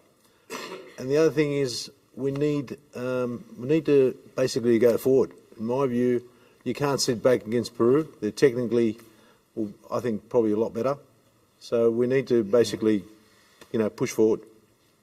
That's my take on the game. When you got the phone call, was it by telegram or was it by carrier pigeon? It was by telegram. It was by telegram, actually. It was a telegram. It was a telegram, yes. Back in the day, there's no mobile phones, mate. No, it wasn't a joke. I didn't know either. Actually, sorry, Pete. Just one more point. The Socceroos are playing for a spot in the World Cup, but don't forget we also have a referees team representing Australia in the World Cup. Absolutely. So Chris Beath and his team, in Ashley Beecham and Anton Setchen and Sean Evans, will be representing Australia. Don't worry, I'm going to vote for you the next election. election. Thanks very much. That's good. I appreciate it. But I mean, it's true. always, but it's always overlooked because it's really important, right? But you know what it is? It's a lack of media coverage, principally. I mean, we've had a lot of great referees officiate, and I remember when I was at the Asian Cup commentating in Jakarta in 2007, which was the trigger point for me to go to India. They saw me there. I spent a lot of time with Mark Shield. I didn't realise how good a referee he was outside of his country when you see him in those conditions, because people forget. They just assume, it's all the same wherever you go. No, it's not. Internationally, outside of these borders, you wear that FIFA tracksuit anywhere in the world and you're a celebrity, you're God. That brand FIFA, anywhere around the world, is massive. And referees or match officials are highly respected anywhere in the world. All around the world. So, it's also a great... I've got a question for you. Yeah. How does some referees get it so wrong with VAR? I knew that was coming. It's a good question, and basically, being in that environment, it's completely different to refereeing, right? Because as a referee, you're making a decision, correct decision or not correct decision, right? But in the VAR box, it's quite different because you're saying, is it an absolute howler? So there's a lot of grey area of when you should get involved or you shouldn't get involved, right? That's the difficult thing because VAR's not there to re-referee the game. The referee's there to referee the game. They make a decision. In that split second, they make a decision. As a VAR, you need to determine, is that an absolute howler or not? So that's the grey area, and that's where the frustration is, and it's difficult, absolutely. But for me, I think the most important thing is education. I think it's been mentioned a couple of times tonight, is if you educate the public, at all levels of the game, spectators, at grassroots, education is going to be able to help a lot of things with the laws of the game and the rules, because a lot of people and a lot of issues that become from, games and whatever, is people just don't understand the rules. That's the difficult thing. And the rules tend to change a fair bit too. So every year, I'm lucky because John Parker gives me an updated rule book each season before I go to India. If you want to talk to me about handball, I think we'll go to the next. No, we've got the legend himself, Mr. Raleigh Rasick, who's been here all day. He wants to say, you've got a question or you want a statement? You want to make a statement? What's your preference here, Mr. Rasick? Football royalty. I just want to say something that. Whatever, Graham Arnold and the boys who wear green and gold, best wishes on our behalf. As young Carney said, when you hear the sound of the national anthem, nothing in the world can match that. And let's wish Socceroos, irrespective if we are. We have, of course, different opinions, right? We are entitled to that. But that's our country, that's our anthem, that's our team. Let's wish them good luck against Peru from this room. Well said, Raleigh. And just closing comments, last comment from you, Angelica. We always save the best to last.